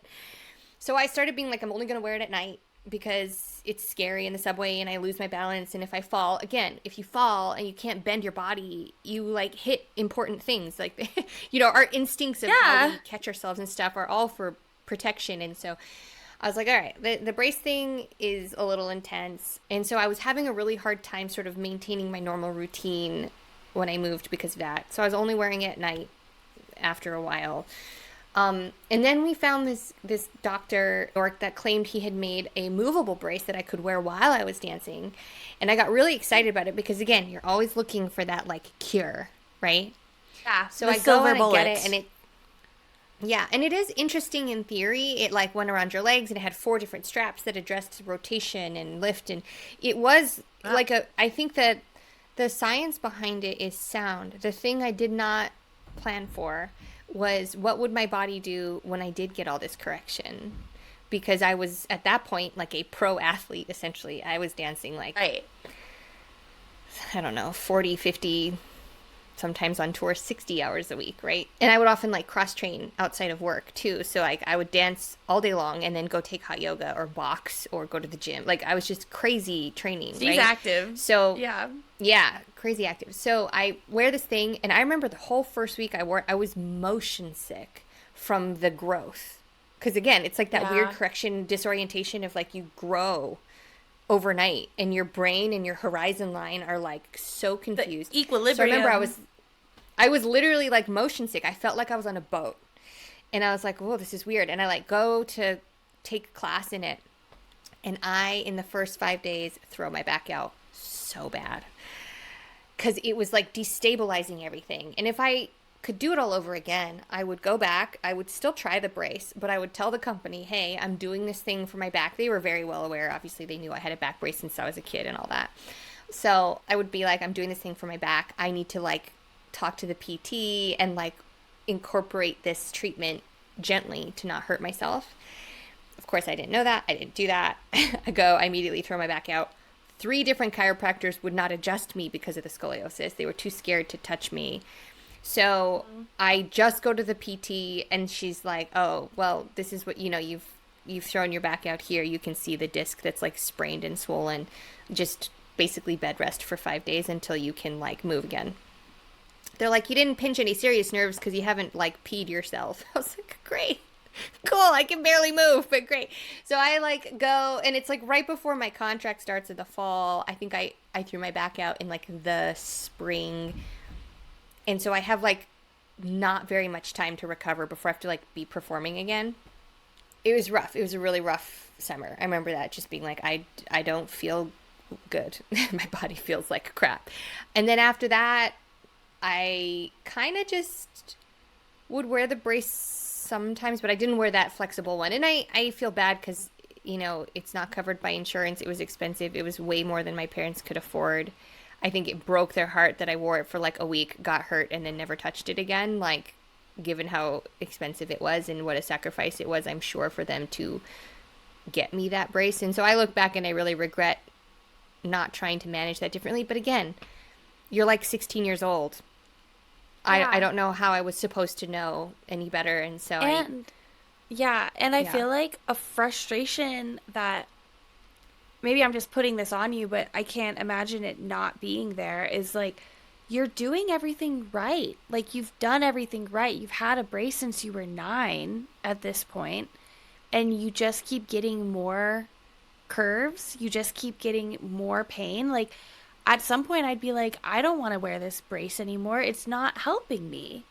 Like if the yeah. braces helped, like, and I think that would go into my mental health and kind of spin of like you can do everything right and still it's And getting it's worse. still Like at not, some point I'd be yeah. like, Well, so that is basically what happened yeah. next. So at this point, Oh, I'm great. now 16. I'm now 16. I've now kind of been like, fuck the brace. Like Yeah. I'm not doing this anymore. I found it more painful to wear it only at night because basically what was uncomfortable was the correction waking up one way and then it like slowly sinking throughout the day and then getting back. Like that was really uncomfortable. Yeah. So I was like, I don't want to do this anymore. So I go to the doctor to get, because I was like, let me just get an x-ray now. I've had this injury. I'm about to start this season. I'm about to dance more than I've ever danced before. I just want to know, like, I haven't gone in a while. Like, let's get a New York doctor to take a look. So I get this x-ray. And at this point, my big curve is like 44 degrees now, and my top curve Yeah. is 27 or something. Like, they're both getting hefty. Hefty. And then, yeah, and then my neck is, 11 and my lower back is in the Swinging. teens.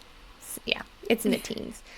And I have more rib pain and more mid back pain than ever before.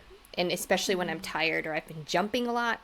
Like, I've had this back injury now. Like, it's just, I'm like, let's check this out. So I go. And granted, at the time, I lived alone. So I didn't have my parents with me. And I go to the doctor and I'm sitting there and he's like, you need the surgery. And I was like, I can't have the surgery. And he was like, you need the surgery because now you're past 40 degrees, which means it's only going to get worse with gravity every year. You're going to get a few degrees worse. It's going to crush your lungs. It's in your middle, it's in your mid back. It's going to crush your lungs. It's going to strain your heart. It's going to compress your kidneys.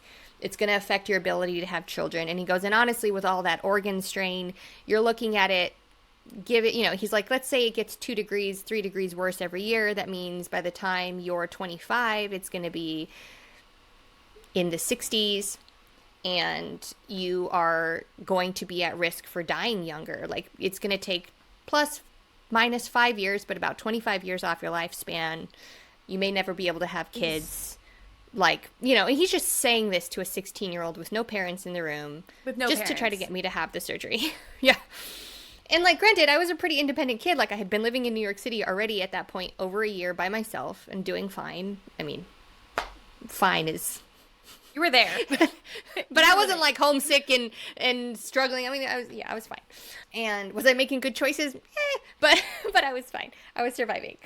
Anyway, but he's in there just telling me this crazy stuff to get me to agree to the scoliosis surgery. And I say, well, what would the surgery entail? And he goes, well, given the placement and the severity, I would do like a bone graft on both sides. And I was like, okay, so what would that look like? And he said, well, the first surgery you would have would be where we go in, we do the hooks and the rods, and we take a bone graft from your hip and we fuse them together. And because your curve is so high, it would be from about here to below your belly button. So he'd be like, you'd be a solid bone from here to here.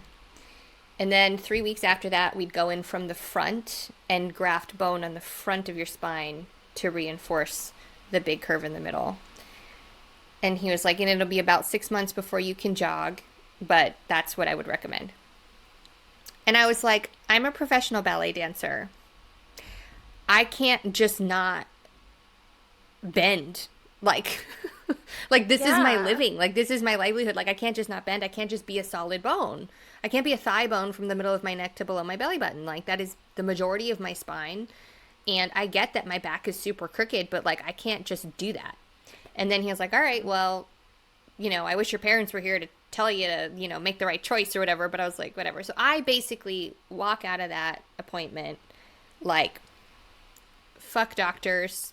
I am never Yeah. doing this to myself again.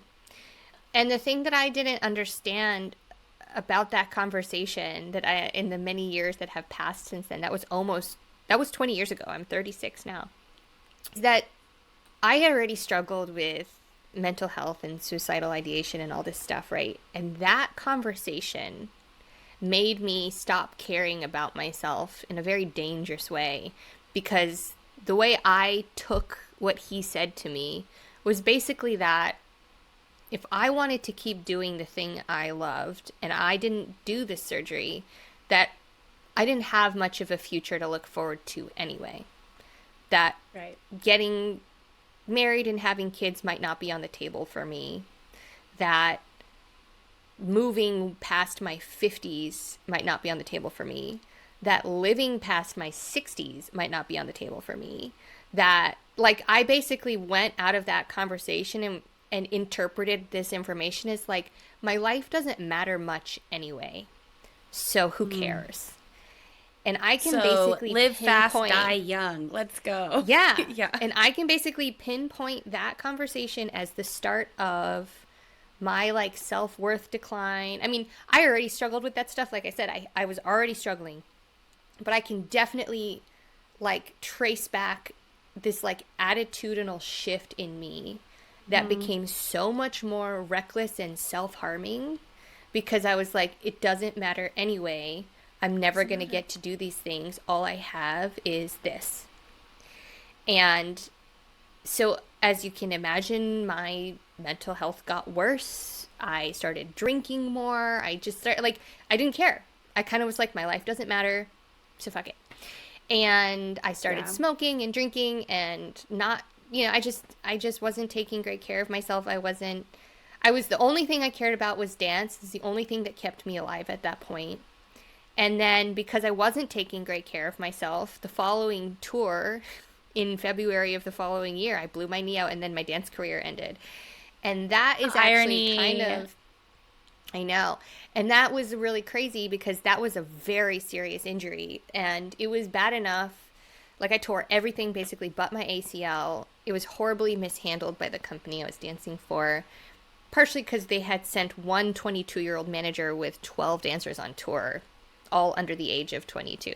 So she seemed like an Good adult, but luck. I look back and I'm like, you put a child in front of a tour of children. Like, what was happening here? And it was a really rough year for the company anyway. A bunch of us got injured. So I was just like one of four that got seriously injured that year. And the Was it injury was bad was it enough. just from sorry, but was the injury during a performance or was it during Thankfully, no, it was rehearsal? during a rehearsal. But it was a rehearsal on Okay. tour. So we were in, it was like this little island off the coast of Georgia and Florida. It's a Pretty. bizarre story. I can dive into it another time, but basically we were on tour when in a rehearsal when it happened. And the injury was bad enough that, I required massive surgery. My growth plates hadn't closed yet. I was only 17. They couldn't operate for a year until the growth plates had closed. So I was just like in this weird limbo for a really long time where I couldn't walk. It took me 5 months to walk post injury and then another 5 months to walk on my own unassisted post surgery. So it was 10 months of my life in the course of 2 years where I couldn't walk without a massive leg brace and crutches. Tons of physical therapy. I didn't lose my contract. I actually turned down my contract the next year because I had gotten some actually good advice that they were like, heal first because this may be bigger than you think. And the last thing you want is somebody being like, when can you get back on stage? When can you get back on stage? And you're like not taking Yeah. care of the injury properly. And that person, bless her, was right because it was a career ending injury. I never would have been able to actually get back on stage safely. And I had done the right thing. So I turned down my contract, but I was still in New York and I was like out of money. All my friends were like now, their lives move on. They're still on tour. It's kind of like the circus. Once you're not in the circus, you're just kind of not part of anything anymore. You kind of lose your whole community, which was really hard. Adrift, Um, yeah. yeah. And so I didn't really have any friends or none in town or one, it's just an all consuming life. And when you're not in it, you're just out, not because they hate you, but because they're consumed with their 60 hours a week of dancing and touring and you're just not part of it Yeah, they're anymore. just busy. Yeah, and so I kind of like lost all my friends. I lost my income. I lost the one thing that had been keeping me alive. And what's so interesting about injuries that severe is that when you hurt yourself that badly, your brain flips into survival mode. It's like if you fall down a cliff, you try to catch yourself, right? Like it just Yeah. happens. It is like an instinctual switch that flips. So I remember waking up and for the first time since I could remember, I wasn't fantasizing about dying. I wasn't, even though I was now in the worst sort of position I had found myself in, and I had lost everything. I had lost the one thing that had been keeping me alive. I suddenly was like, I don't really want to die anymore. I'm fine in a weird way. Like that switch has flipped. I'm now interested in survival, even though I have no idea what my life is going to be. I'm in more pain Wow. than ever. And yet here I am, like waking up being like, I wonder what I'm going to do next instead of like, well, I guess that's it. Like Hmm. it was pretty wild. I do think things happen for a reason and probably that was the reason was, had I not had that accident, that switch may never have flipped and that never would have gone away and it probably would have taken over at some point and that would have been obviously a tragedy. So I suddenly had this like will to live, but I also had way more obstacles now than before. I had to start over in every phase of my life. And, I had walked away from that doctor's appointment like I'm never going to a doctor again. And I held to that until I was. So that happened when I was 16, and I didn't see a doctor again until I was in LA now. I moved to LA when I was 20. And I started having all these crazy symptoms. My arms would go numb. I was teaching dance. I Yep. was pursuing acting at this point, but my arms would go completely numb. My back would get like I would throw out my back and like not be able to get up off the floor for like 5 hours at a time. I was working like five part-time jobs, hustling. I was sleeping like 2 or 3 hours a night because I have all my different jobs, and I was going to acting Please. school, and I was just again not taking great care of myself. I smoked like a chimney. I still hadn't come out of that sort of self-destructive phase. I wasn't suicidal anymore, but I also hadn't come around to like self-care yet. So Right. I was really not being kind to my It's like body. if I kind of like forward momentum would be like I'm running away from the pain in my body. And so it's like just stay busy, stay busy. Yeah, so I was just like full like trauma response, just like I'm just gonna work all the time and like so I Oh, was doing that and yeah. I started having all these problems, and my shoulder was really uneven. So in my audition tapes, I was always trying to like hide it with my hair and like I was so self-conscious about it and I was doing like modeling and I was so self-conscious about my rib cage and like I'd book like a lingerie shoot and then I'd be like having to explain to the photographer like why this angle doesn't work because my rib hump sticks out and like it was like a problem and it really affected my self-esteem and I was having all these issues. So finally when I was like 24, I think I went back. I was like I will get an x-ray. I will finally go back and face a doctor. So I ignored it. Oh, actually, I don't even know if I went right away to get an x ray, but I ignored it for 8 years successfully. I just lived as if I didn't have anything wrong with me, and my arms would go numb, and these crazy pain would happen, and I would just be like, yeah, It that happens. happens to people, right? And people around me would be like, it doesn't, though. Like, that doesn't happen to people. Like, what are you doing? I would get sick all the time. I would get, like, every cold, flu, whatever, would turn into pneumonia, bronchitis. I was constantly in and out of urgent care. And so at 24, I'm like, you know what? Fine. I will go to a chiropractor. So I start going to a chiropractor. They take an x-ray and they're like, "Oh, you got you got some curves, girl. This is serious." And I was like, "Yeah, yeah, yeah, yeah, yeah. Like I know they're so bad. I need the surgery." And they're like, "Well, we're chiropractors. We're not going to like tell you to have surgery, but we are going to have you come in here 3 times a week and like work on this." And I had like Yeah. dead zones where my nerves were shut down. I had scar tissue everywhere. Like I really had ignored my body in a very toxic way. So I finally start doing something, right? And so it starts helping. Like I'm able to get a little bit of movement. I'm starting to get a little bit of pain relief. But, the thing about chiropractic care is that it's very helpful when you're like acutely in pain. but the results aren't very long term because they don't address some of the more like support issues and the musculature, and they don't really, it doesn't address that stuff. So if you're in a lot of pain and you just need relief, it's excellent. And they were doing like laser and ultrasound to break up scar tissue, and all that stuff was helping, but my curve itself wasn't improving because that's not really what chiropractic care can do that well. To an extent, but it's limited. So then I'm kind of like going through my life and I'm like, you know what? I'm still okay. Like this is helping. I'm now doing something for it. I'm going to this chiropractor regularly.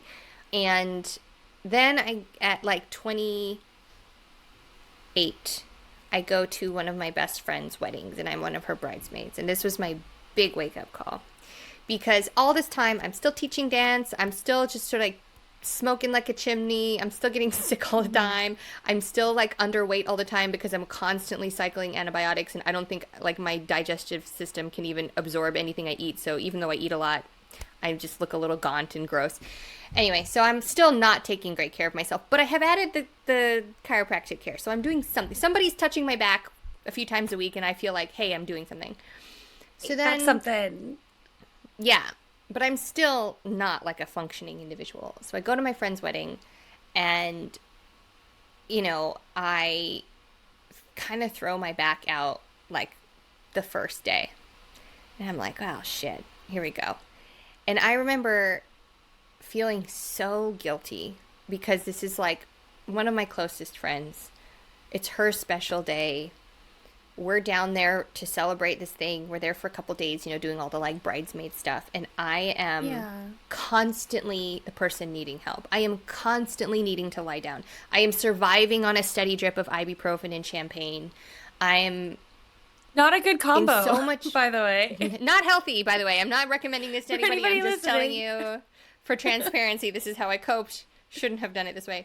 But that's how I'm getting Yeah. through the weekend. And I'm still constantly pulling attention from my friend because I need help everywhere because I'm in so much pain. I have to lie down. I have to do this. I have to, like, I just was a problem. And I felt Yeah. horrible. I kept having to go back to my room to lie on the floor and cry, right? Like, I just was not functioning. And that was really the wake up call that I was like, oh, I'm not actually taking great care of my back still. Like, I've been telling myself, like, oh, I'm now not ignoring it and thinking that that has solved a problem. But the reality was I was still not actually doing much to solve the problem. And my mom had, in the meantime, for the last like year before this, she had found online this clinic in London that does Schroth and a bunch of other methods, like scoliosis specific physical therapy. And they do like month-long and 2-week intensives. And so she had been asking, she was like, look, we will help you pay, to go to this thing. We just want to like take care of you because obviously you're still having all these problems, right? Because I'm calling them from the kitchen floor being like, I haven't been able to get up for 3 hours. And again, the people around me are going, this is not normal. You're not okay. Quit pretending like this is fine. And Yeah. after that wedding, I finally, like, I remember, like, the groomsman assigned to me had to, like, basically half carry me down the aisle for the ceremony because I was, like, I couldn't stand up straight anymore. I was in so much pain. I was, like, Yeah. completely hunched over. And I just was like, I'm an asshole. Like, me actually not taking care of me has made me a bad friend. Like, there's no scenario in which my behavior is acceptable, not because it's not okay to be in pain, but because it was my own self-neglect that made me that in pain. It wasn't like I was healthily managing and doing the best I can and this is just me having like a disability moment. This is me just being like, I've neglected my body for 10 years and now all of you have to deal with the consequences because I'm an asshole. So it's like, oh, I I don't, mean, it's harsh. That sounds harsh, but but that is kind of how self-destruction works. You're not the only one. You're not the is only you think you're victim. only hurting you, but you actually are Yeah. putting it on everyone around you to help you, or you're making everybody your enabler. And I was like, I don't know what kind of life I'm going to live if I can't stand for more than 5 hours, if I can't, like, I just couldn't do anything. Like I was just constantly having to stop what I was doing and manage this discomfort. And I had no end in sight. And I was like, if I am 28 and I can barely walk, what am I going to do when I'm 50? And all those words from that doctor back then being like, your quality of life is going to be so crap and you can't do this and you can't do that and you're not going to live very long and all this stuff. And I was like, Yeah. oh, I assumed that meant that I would be fine until I was 50 and then just suddenly croak over and die. But like, no, And no, no, then no, die. no. Yeah. That's not how it works. It means that you're that slow drip poison, right? Your quality of your life is just going to slowly decline the longer you ignore this. And then, after years of struggle and pain and horrible disability where you cannot do any of the things you want to do in your life, then you die early. And I was like, oh, okay, Oh, sure. that I will sucks. try this physical therapy thing. So I finally swallow my pride. I call my mom and I say, hey, if that offer is still open, I'll go. I'll go for a month. So she's like, okay, I'm coming with you. And I'm like, what's this going to be? A challenge. And it was. And it was really hard. And it was hard for my ego. And it was hard on my relationship with my mom. But it was also really important. So I go to London Yeah. and they have to see your spine the whole time. So you're in like a no crisscross strap, soft either bra or sports bra, and like exercise pants, leggings or shorts or whatever, Mm. every single day for 6 hours a day. And there's a 3 hour session, then lunch, and then a 3 hour session, and then you go home. And you're in a whole Wow. group of other people. It's all ages. The lady next to me was 65, and the girl next to me on the other side was 11. And Aw. everybody has scoliosis. And it was really eye opening because it made me realize that everybody is struggling and that I am not special in my struggle. It is not noble of me to pretend I don't have any problems. I'm not hurting anyone but myself by ignoring this thing. Um, and everybody is at different pain thresholds because with things like this, you have good days and bad days. And some people's pain thresholds were at such the top limit that they could hardly do the exercises because it was so uncomfortable just to even start. And then to watch them over time be able to do an exercise, right? And I was included in that. There were certain positions, my arms would go numb right away, or like nerves would pinch, and I was Yeah. so cranky and bitchy the whole first 2 weeks All this because I evil was, stored in there. well, and also I was just so uncomfortable, and I was so uncomfortable Yeah. looking at myself. I had successfully ignored it for so long, right? I had successfully avoided looking in the mirror and facing my spine since I was 9 years old. And so now Mm. at 28, so 20 years of this, I'm now having to spend 6 hours a day just looking at it and trying my best. And it sucked. I like hated it Yeah. so much. And I hated looking at myself and I hated having to confront my own self neglect because the other side of this coin was that everybody was there because they were willing to try. And I had to like come face to face with the fact that I had actually not been willing to try for so many years. I had given up on caring. I had given up on progress. I had accepted, despite my like teen fuck you to the doctor, I actually had Yeah. accepted what he had told me as fact. And I hadn't really looked at that and what that meant for Yeah. me. And so I'm standing there and I'm so uncomfortable. And when you first go in, they check your breathing, they do all these different scans, they check your rotation. There's all these different really interesting things they do to sort of measure your progress. So you have this scan, you bring your x-ray, so it's like on the little bars in front of you every day that you can, so that the physical therapists all know what your individual curve is so they can tailor the exercises to you. And then after 2 weeks, they do a second set of scans, and then when you leave at the end of the month, you get your sort of exit scans. And so I was so tired from it every day. I would get home or get to the Airbnb and barely be able to eat dinner before I would pass out. I was just like exhausted because I think I was emotionally and Imagine. physically completely drained by this. But what was crazy was the midway scans. I had improved so much.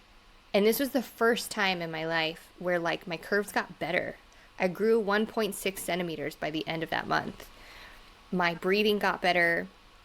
I was smoking less while I was there because I was with my mom and my mom didn't like it when I smoked. So like I was I used to smoke like a half a pack a day, and I was probably smoking like 2 or 3 cigarettes a day. So that was already getting better. But, the year before that, just to tack on what was going on with my health, the year before that wedding incident that I told you about, I had gotten 9 chest infections in a year. I did 5 cycles of 9. antibiotics. 9. I was basically sick every 3 weeks for about 3 weeks. I would always end up in urgent care, and of those 9 chest infections, I think 5 of them turned into full-blown either pneumonia or bronchitis that required antibiotics. So, like, I was not okay. And I remember going to my physical and my doctor being like, you're going to die before you're 30 from, like, the flu because your immune system is so shot. Like, you need to learn how to sleep. You need to learn how to, like, get better Yeah. nutrition. You need to learn how to drink more water. He was just like, this is Let's not go back to supposed to happen basics. to you. Yeah, he was like, Yeah. I remember my doctor at the time actually told me, he said, I'm not even going to ask you to stop smoking.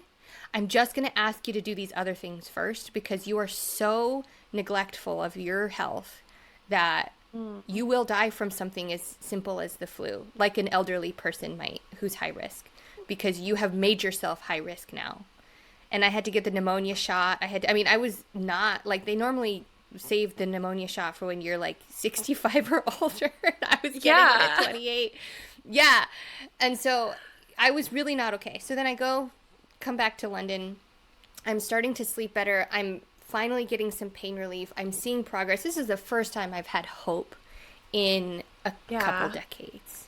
And the power of that was just night and day. I was like a completely different person between the first 2 weeks and the second 2 weeks. Because when I saw those midway scans, I was like, let's do more. And that weird fantasy of like, there's a thing that can fix this kicked in so hard, where I was like, I can be the first to like cure this disease. Like, I was like, I'm going to do it. 100%. Which also isn't true. But I will say, since the clinic in London, since that first month, I still get sick when like the seasonal stuff comes around, but I get sick like twice a year like the rest of the world now. Like, that's normal. I still sometimes, like, because of where my curve is located, my coughs don't do what coughs are supposed to do, right? So I do tend to be more likely to need antibiotics. But I have since also learned some strategies, which is that, like, when I get a cough, I start taking Mucinex right away and like trying to help my body get rid of the thing that coughing is supposed to get rid of.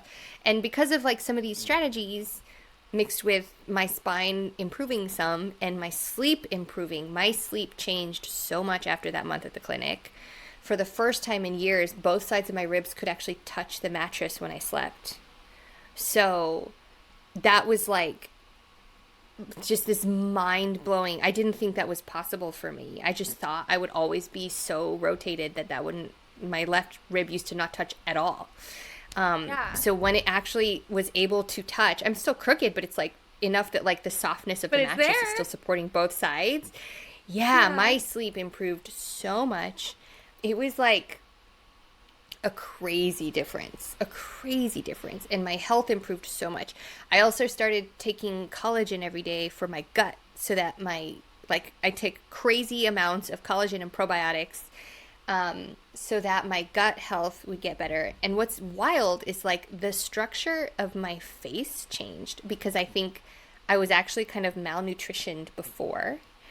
And when I started to like absorb what I was eating better, my like bone structure and like my like the shape of my face, like it like improved my like facial structure somehow. Like my bones and stuff got stronger. Like it really shifted the trajectory. So instead of like a constant downward spiral, I was now like hiking back up a hill. And it just so inspiring. It just like turned this corner.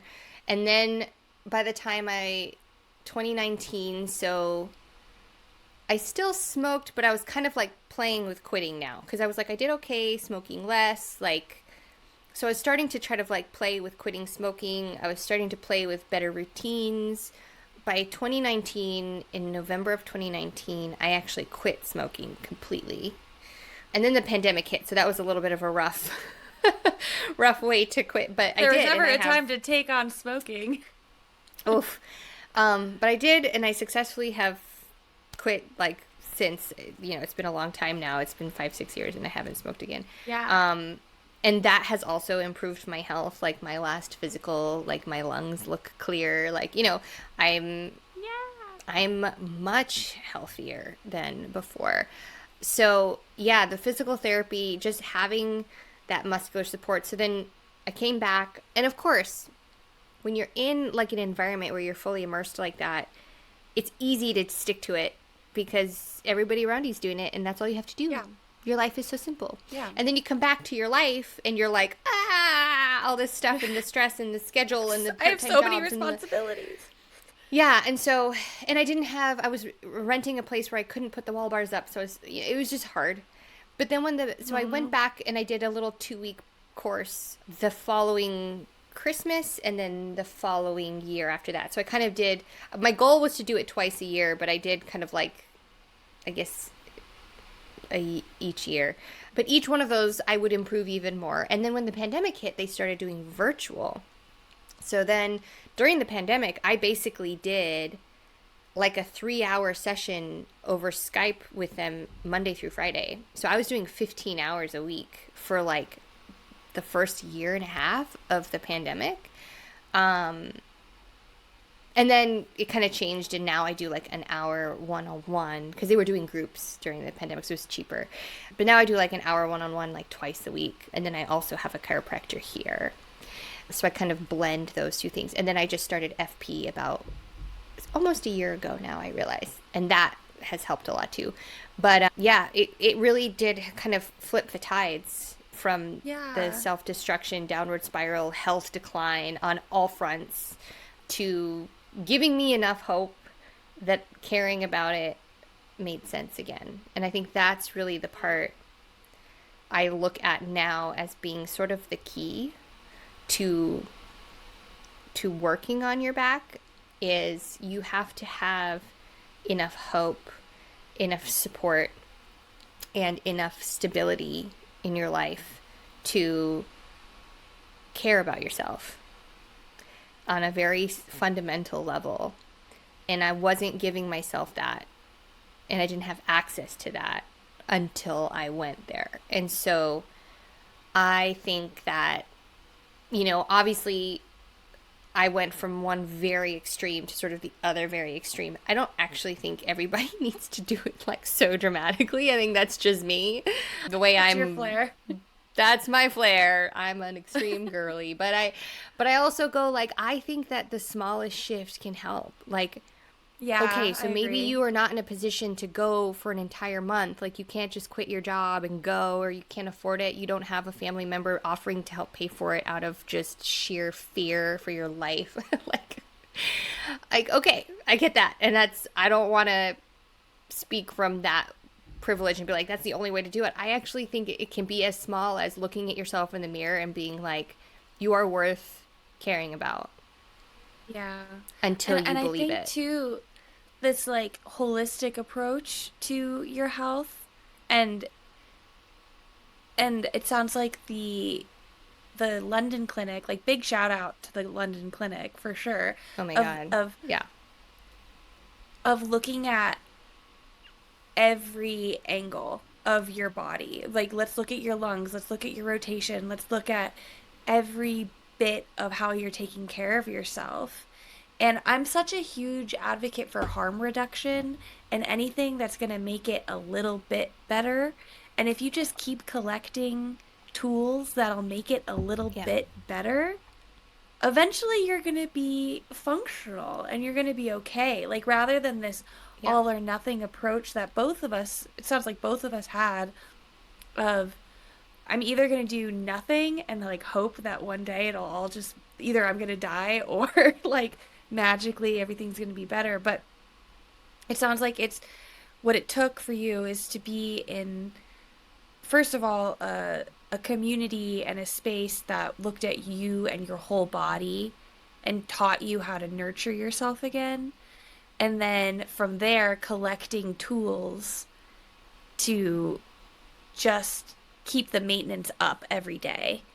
And then now you're functional and healthy and not in crippling pain all the time. Well, and last year I even went and got a new brace, which Hmm. I have, again, I kind of, with being my extreme girly self, was like so gung ho.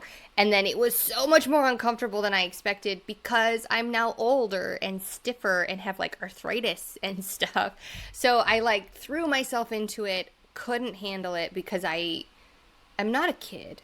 I don't have a mom helping me with my meals and my laundry and my, you know what I mean? Like I Yeah. have all this stuff that I have to, and I like couldn't actually handle the intensity with which I tried to do the brace to my life as well. And so I had to Hmm. kind of pause because it was really messing with my sleep and my pain every day was getting high. And now that I know the dangers of having just that sudden increase in daily pain, as soon as I started feeling some of those symptoms, I was like, I'm going to stop and reset. I'm going to try this again Yeah. later. I'm going to focus on getting good sleep, getting other things about my schedule under control, and then I can come back to this brace. I'm now not growing, so the brace isn't going to change Hmm. that much. My back's not going to change that much. I can come back to it. So that's actually one of the things I want to plan for sort of the new year is like, can I reincorporate the brace in a more moderate way than I tried the first time as an adult Yeah. to see if I can get a little bit more benefit and improvement from it because I do think it's going to help. I went for it so hard because that's my way and it kind of Right. backfired. But the fact that I was even open to getting one as an adult is just a testament to how much I have changed in the last Yeah. 5 years because I never would have been open to that 5 years ago, 6 years ago. And again, I think that it's because I now see that I don't, I'm not going to cure it. I think I finally accept that Yeah. fantasy of there's going to be this magic thing that fixes it I finally have accepted that that's not true. But I now also understand that there is hope for me to still do everything I want to do in my life. If I want to shoot an action movie one day, my stunt double might have to do a few more things than your average actor, and that's fine. That's But fine. it doesn't mean that I can't still get to the point where I can do the movie, right? Like, that's Hmm. sort of where I go. That same gung ho attitude I had as a child that enabled me to become a ballet dancer, where I was like, I can do what I want anyway. I can still have that minus the self destructive element that I carried around with me. And it can only be better, right? Like now that I Hmm. Hmm. understand that that's what was going on and how self destructive I actually was in hindsight, I don't have to do it that way again. I can now look at it and go, okay, I have to be a little bit more patient. I now have more pain from old age stuff. Like I have arthritis The now other things. and there's other things that come up and like, both of us are at the age we're going to probably be dealing with pregnancy stuff and the complications that may arise in our spines with that stuff at some point. So Can't wait. like it doesn't get simpler, but I think we're more equipped now to do Yeah. something positive with it. And I think ultimately that's why both of us, like, sort of segueing into why we want to make the documentary. Hmm. I think it's because we did it the hard way. We did it the ignorant way Yeah. first because we didn't know any better. And the Yeah. information wasn't available to us. And so we go like, imagine how our journeys might have been easier, just a little easier, if we had known, if we had simply had access to more info than what we Yeah. had. And now, today, with the internet and social media, being able to reach an audience is so much more accessible that I go, we have to try. Yeah. Because if 13-year-old you or 14-year-old you or 15-year-old me had had more resources to go diving into alone in our bedrooms on YouTube, on whatever. Like, if we had had something to be like, oh, there's these other people who dealt with it this way or who deal with it this certain way, or there's this method and that method, and I could go try and see what works best for me, what feels good on my body, what resonates with my personal brand Yeah. of work ethic, lifestyle, comfort level, pain Yeah. tolerance, all these elements, right? And just to understand that, like, you're not alone. And when I say like I needed to learn that I wasn't special, I don't mean that so much in a negative way, but rather that when you realize you're not special, you realize that other people have solutions for you. If you keep telling Yeah, it's actually yourself very you're the only, liberating.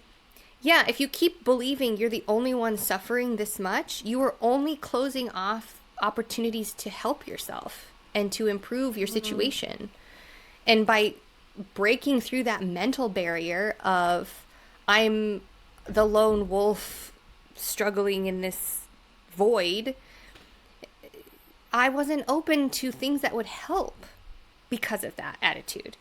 And when I was like in this clinic surrounded by people, and it's not like everybody has a great attitude because we're all dealing with the same shit. We're all facing our egos. We're all facing physical discomfort. We are all facing this thing that we didn't want to look at in our own ways at different times, and watching it play out in literally all ages and realizing that like I'm just in this same pool of people, and that so much of your success in your improvement and your quality of life is dependent on your choice to improve it.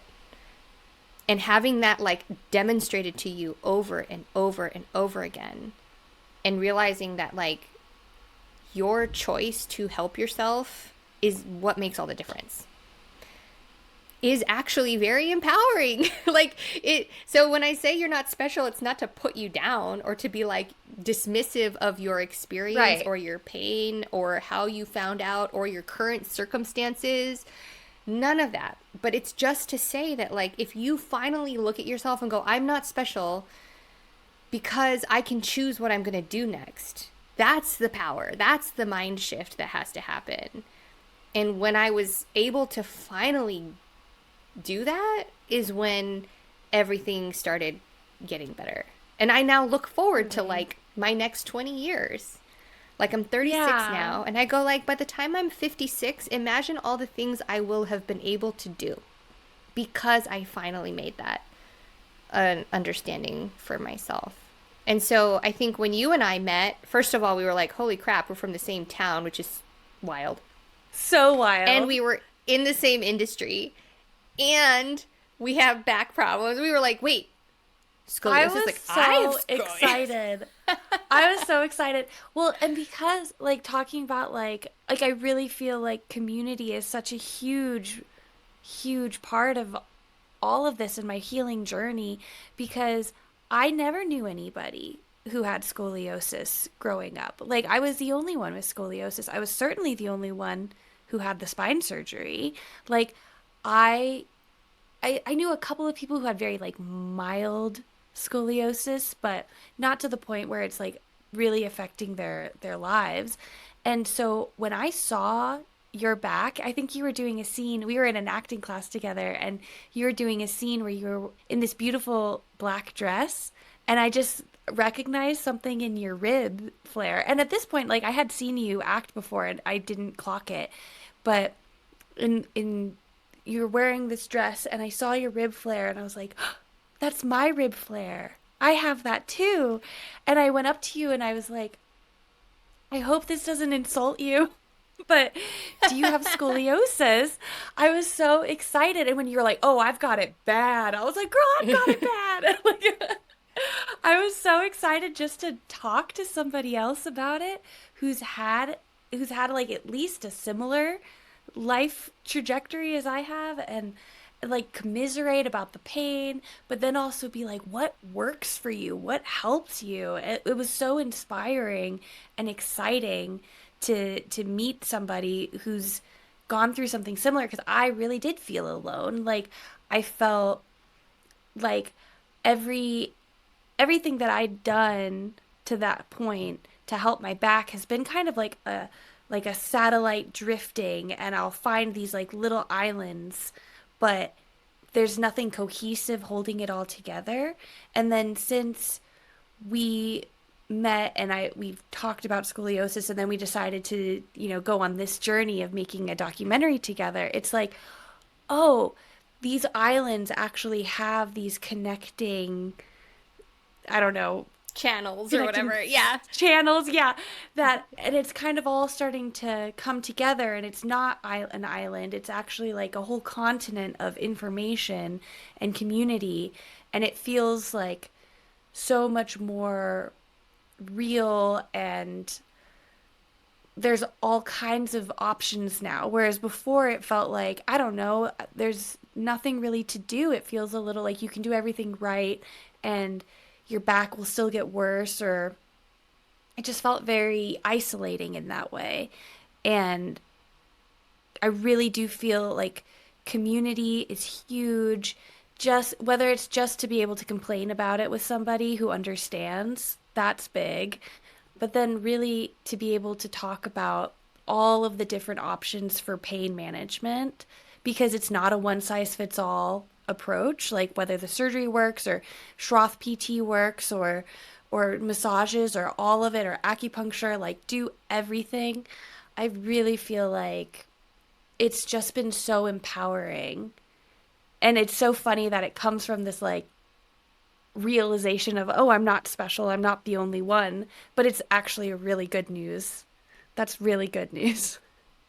Yeah. And it's like, thank God you're not the only one because now you have friends who can be Mm-hmm. like, how are you doing? Are you okay? And you're allowed to be like, Yeah. I'm actually really not okay today. And they can be like, oh, that sucks. Do you want to talk about it? And like, It's what are you going to huge. do to It's help? Like, and huge. just like, even at the top of this chat, when we were like, oh, now we're going to try to do our pulse exercises because like we're like inspired to go to, like, you just need somebody to be like, have you tried this thing? This helped me. And And then you can and be it like, I don't coming think from I'm up for it somebody, today, but maybe tomorrow, yeah, like whatever. today's just a nap actually, tomorrow I'll do it. And like to be able to talk about it with somebody who has scoliosis and understands the feeling, because really there's nothing worse than talking to somebody who doesn't have scoliosis and they're like, you should try this, and you're like, why don't you shut up? Like, Or when they're in a like, well, nice my aunt way. has a bad back, and you're like, uh huh. Uh-huh. Like, Or they're like, great. we all have bad backs. I'm Thanks. sure my back pain is just as bad. And it's like, I Yeah. promise you it's different. I promise you. Yeah. And They're like, so welcome to just like, being 30. And you're like, this is not that. it's Like, not I'm not that. saying that they're not feeling pain, but Hmm. what we're going through is different. And yeah, having people who understand that helps a lot. It's just huge. And I really am excited to make a community and to just find more people and to then provide options for those people. Like if I was 13 years old or 14 when I got my diagnosis and I Google something and then a documentary pops up of like, this is my lived experience. These are all of the things that I've tried. These are things that work for me. These are things that haven't worked for me, but worked for other people. Like, that would have just been so good to know rather than kind of trying nothing and just going at it by myself until I was like 25, really. And then Yeah. I didn't really, I think we started talking when I was like 27, I think. It was right before the I think we started pandemic, talking before we about it realized. more seriously when you were 27. Because other Yeah. than that, it had been just a social, like, oh my God, me too, kind of a thing. And like a little quick chat. But Mm. I feel like when we really started diving into, like, should we do something about this? Was, Yeah. I think, yeah. We're both in film. We both have scoliosis. Let's do something. Yeah. Yeah, I think it's gonna just be super important, and it's hard because I know it's not the sexiest disease in the world, it's not that fascinating to everybody, but it really is. It impacts our lives in a huge, huge way, and if we could do anything to just provide some tools for people, I would be very happy and feel very proud. Yeah. I mean, I think it'd be good for us to share a little bit of like what we have tried so far. Because Hmm. us trying to start the like fundraising grant application process to make a film like in 2020 was a whole journey of like, what are we doing?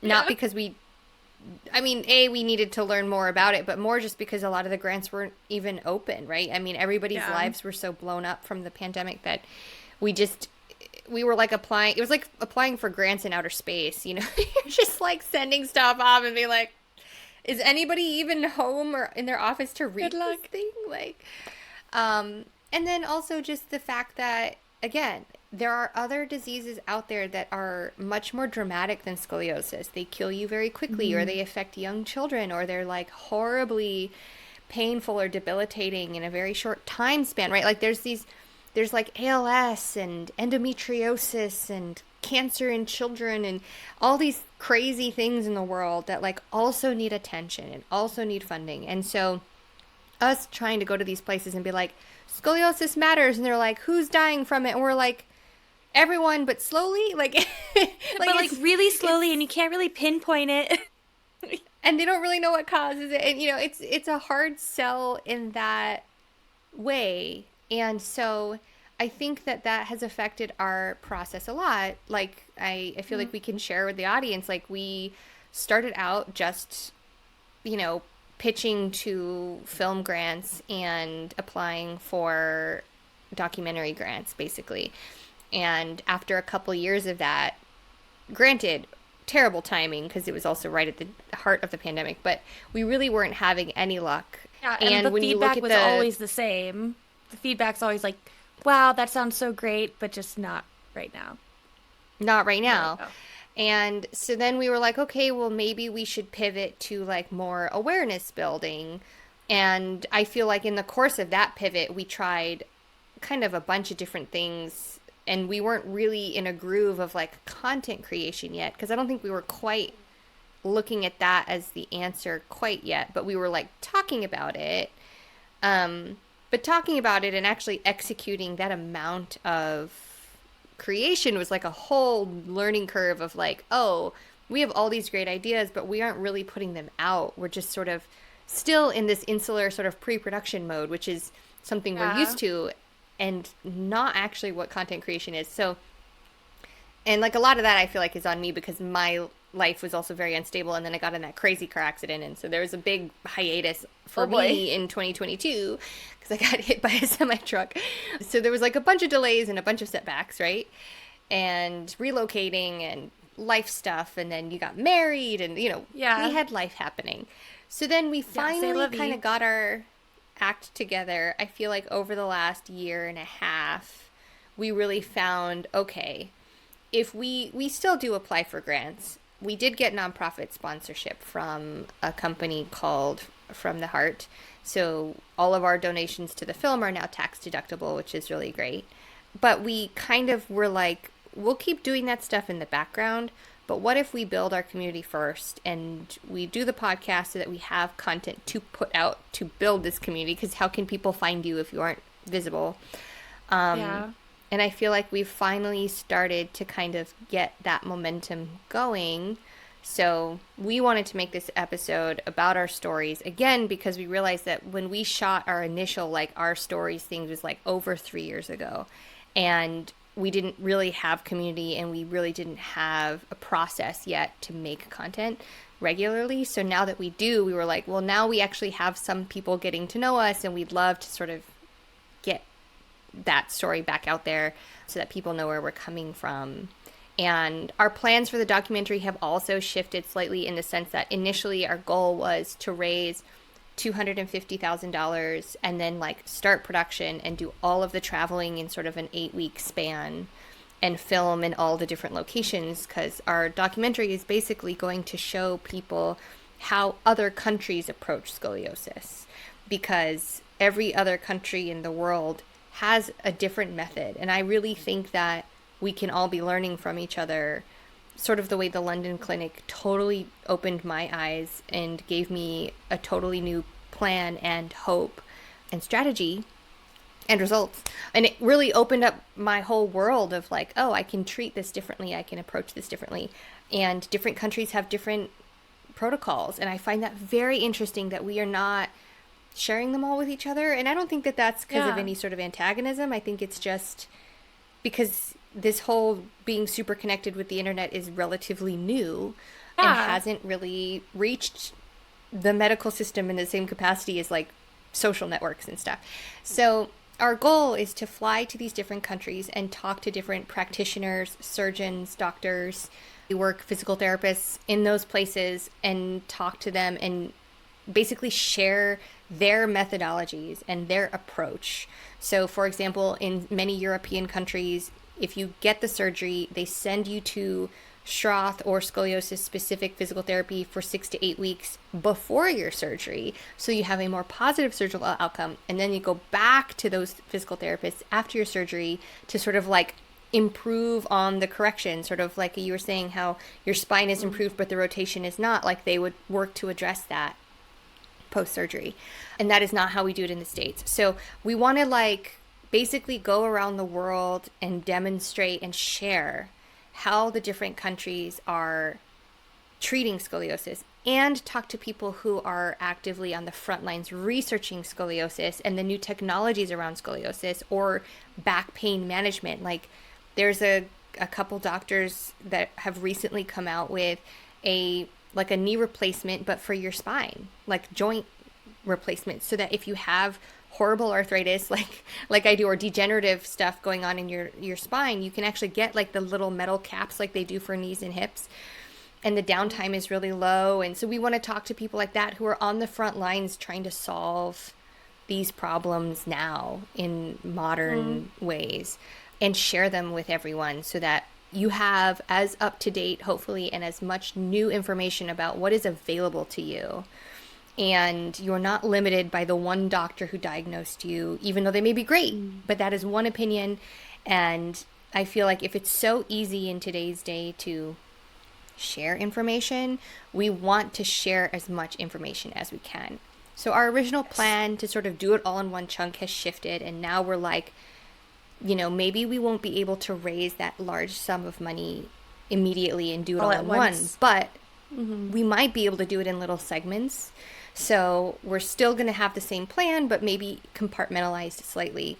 And so that's sort of where we're at now, is we're kind of looking to build community, and we're still fundraising, but we're not necessarily, unless we get a large donor who wants to sort of fund the whole thing in one chunk like Which that. we are We're open to. Yeah, and we love that for us if that happens. But if not, then we're going to take whatever we can raise as soon as we reach the threshold where we can go to one location and film. We'll just do it one segment at a time. So that's sort of where we are at now with the project. And Caroline, do you want to talk a little bit to like the community building? Because I feel like you've been really engaged with that on TikTok mostly, but everywhere. And if you want to share some of where we're at with that. Yeah. Earlier you were talking about in your body you have these like dead zones, or like dark, like how did you phrase it? Like the like dark spots where you don't really feel anything. I Yeah. always described it as like my body has these like little black holes where it's like I don't really understand what's going on. And I feel like the goal with my body and my back is to wake up those dead zones. And so instead of like my body being segmented into these like little spots of pain or numbness, it's all just one cohesive body that I can understand.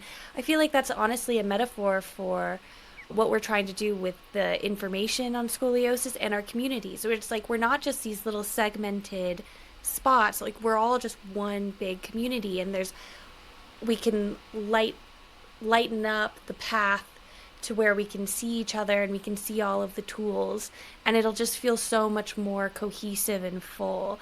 And it's been really fun to see people from all over the world. I've been having fun on TikTok doing like trending sounds and just doing my best on TikTok. Anybody who makes TikToks knows it's like fun and difficult at the same time, but it's so gratifying seeing people from all over the world who have scoliosis and who are doing things for it. And like, there's this one girl who does a lot of weightlifting, and I thought weightlifting was kind of out of the question for me, but she does it in a way that's very scoliosis forward.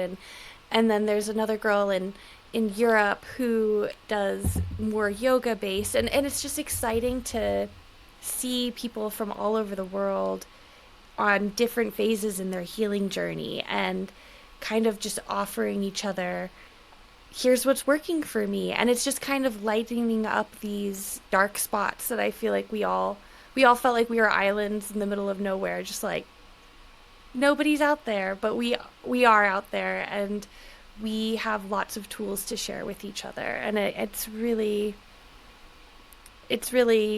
heartwarming, I feel, and just to see our bodies and our communities as a whole picture rather than just these little segmented slices of life. I don't know if that makes any sense, but that's Well, what it feels and like. no, I think that that's a really good way to describe it. And one thing that we also altered, this is just reminding me now about our process with the documentary, is we are going to have both community and professional facing surveys. So if you are interested in sharing your story with us, we would love to hear it. And you have the option to share just the data for our own sort of research, or you can share your story to potentially be involved in the documentary itself if we feel like that is right for the story for us. But we will have that linked to our official website page.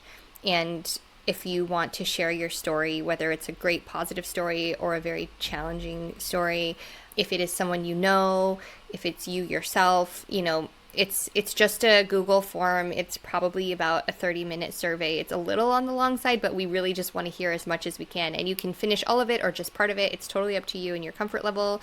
At the bottom, it'll ask if you are okay with us following up with you if we want to interview you further. But like I said, if you just want to just add to our data set, we would love to have that, whether you are a person with scoliosis, a person with a loved one with scoliosis, or a practitioner or a doctor or professional who treats scoliosis. We'd love to hear from you. And that's something that I think we didn't really land on until recently, but we realized through all this community building, like, oh, there's actually a lot of people who should share their story, and we would love to hear your story.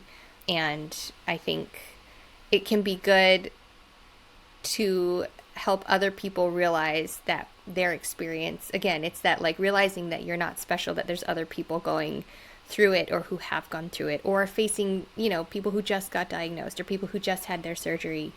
We just want to highlight all the different elements. And some people have scoliosis diagnosis in tandem with something else, whether that's like Ehlers-Danlos or Marfan's or organ transplants, or there's like a whole host of other comorbidities that come along sometimes with scoliosis.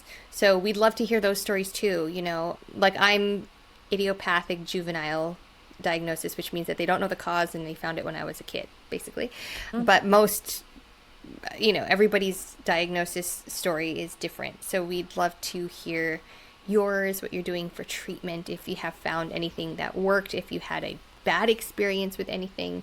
Yeah, we just want to kind of get the word out and get as much information and just make it available. That's our goal. Well, thank you so much for being here with us today. And if you want to hear your questions answered, leave it in the comments or email it to twistbesties@gmail.com.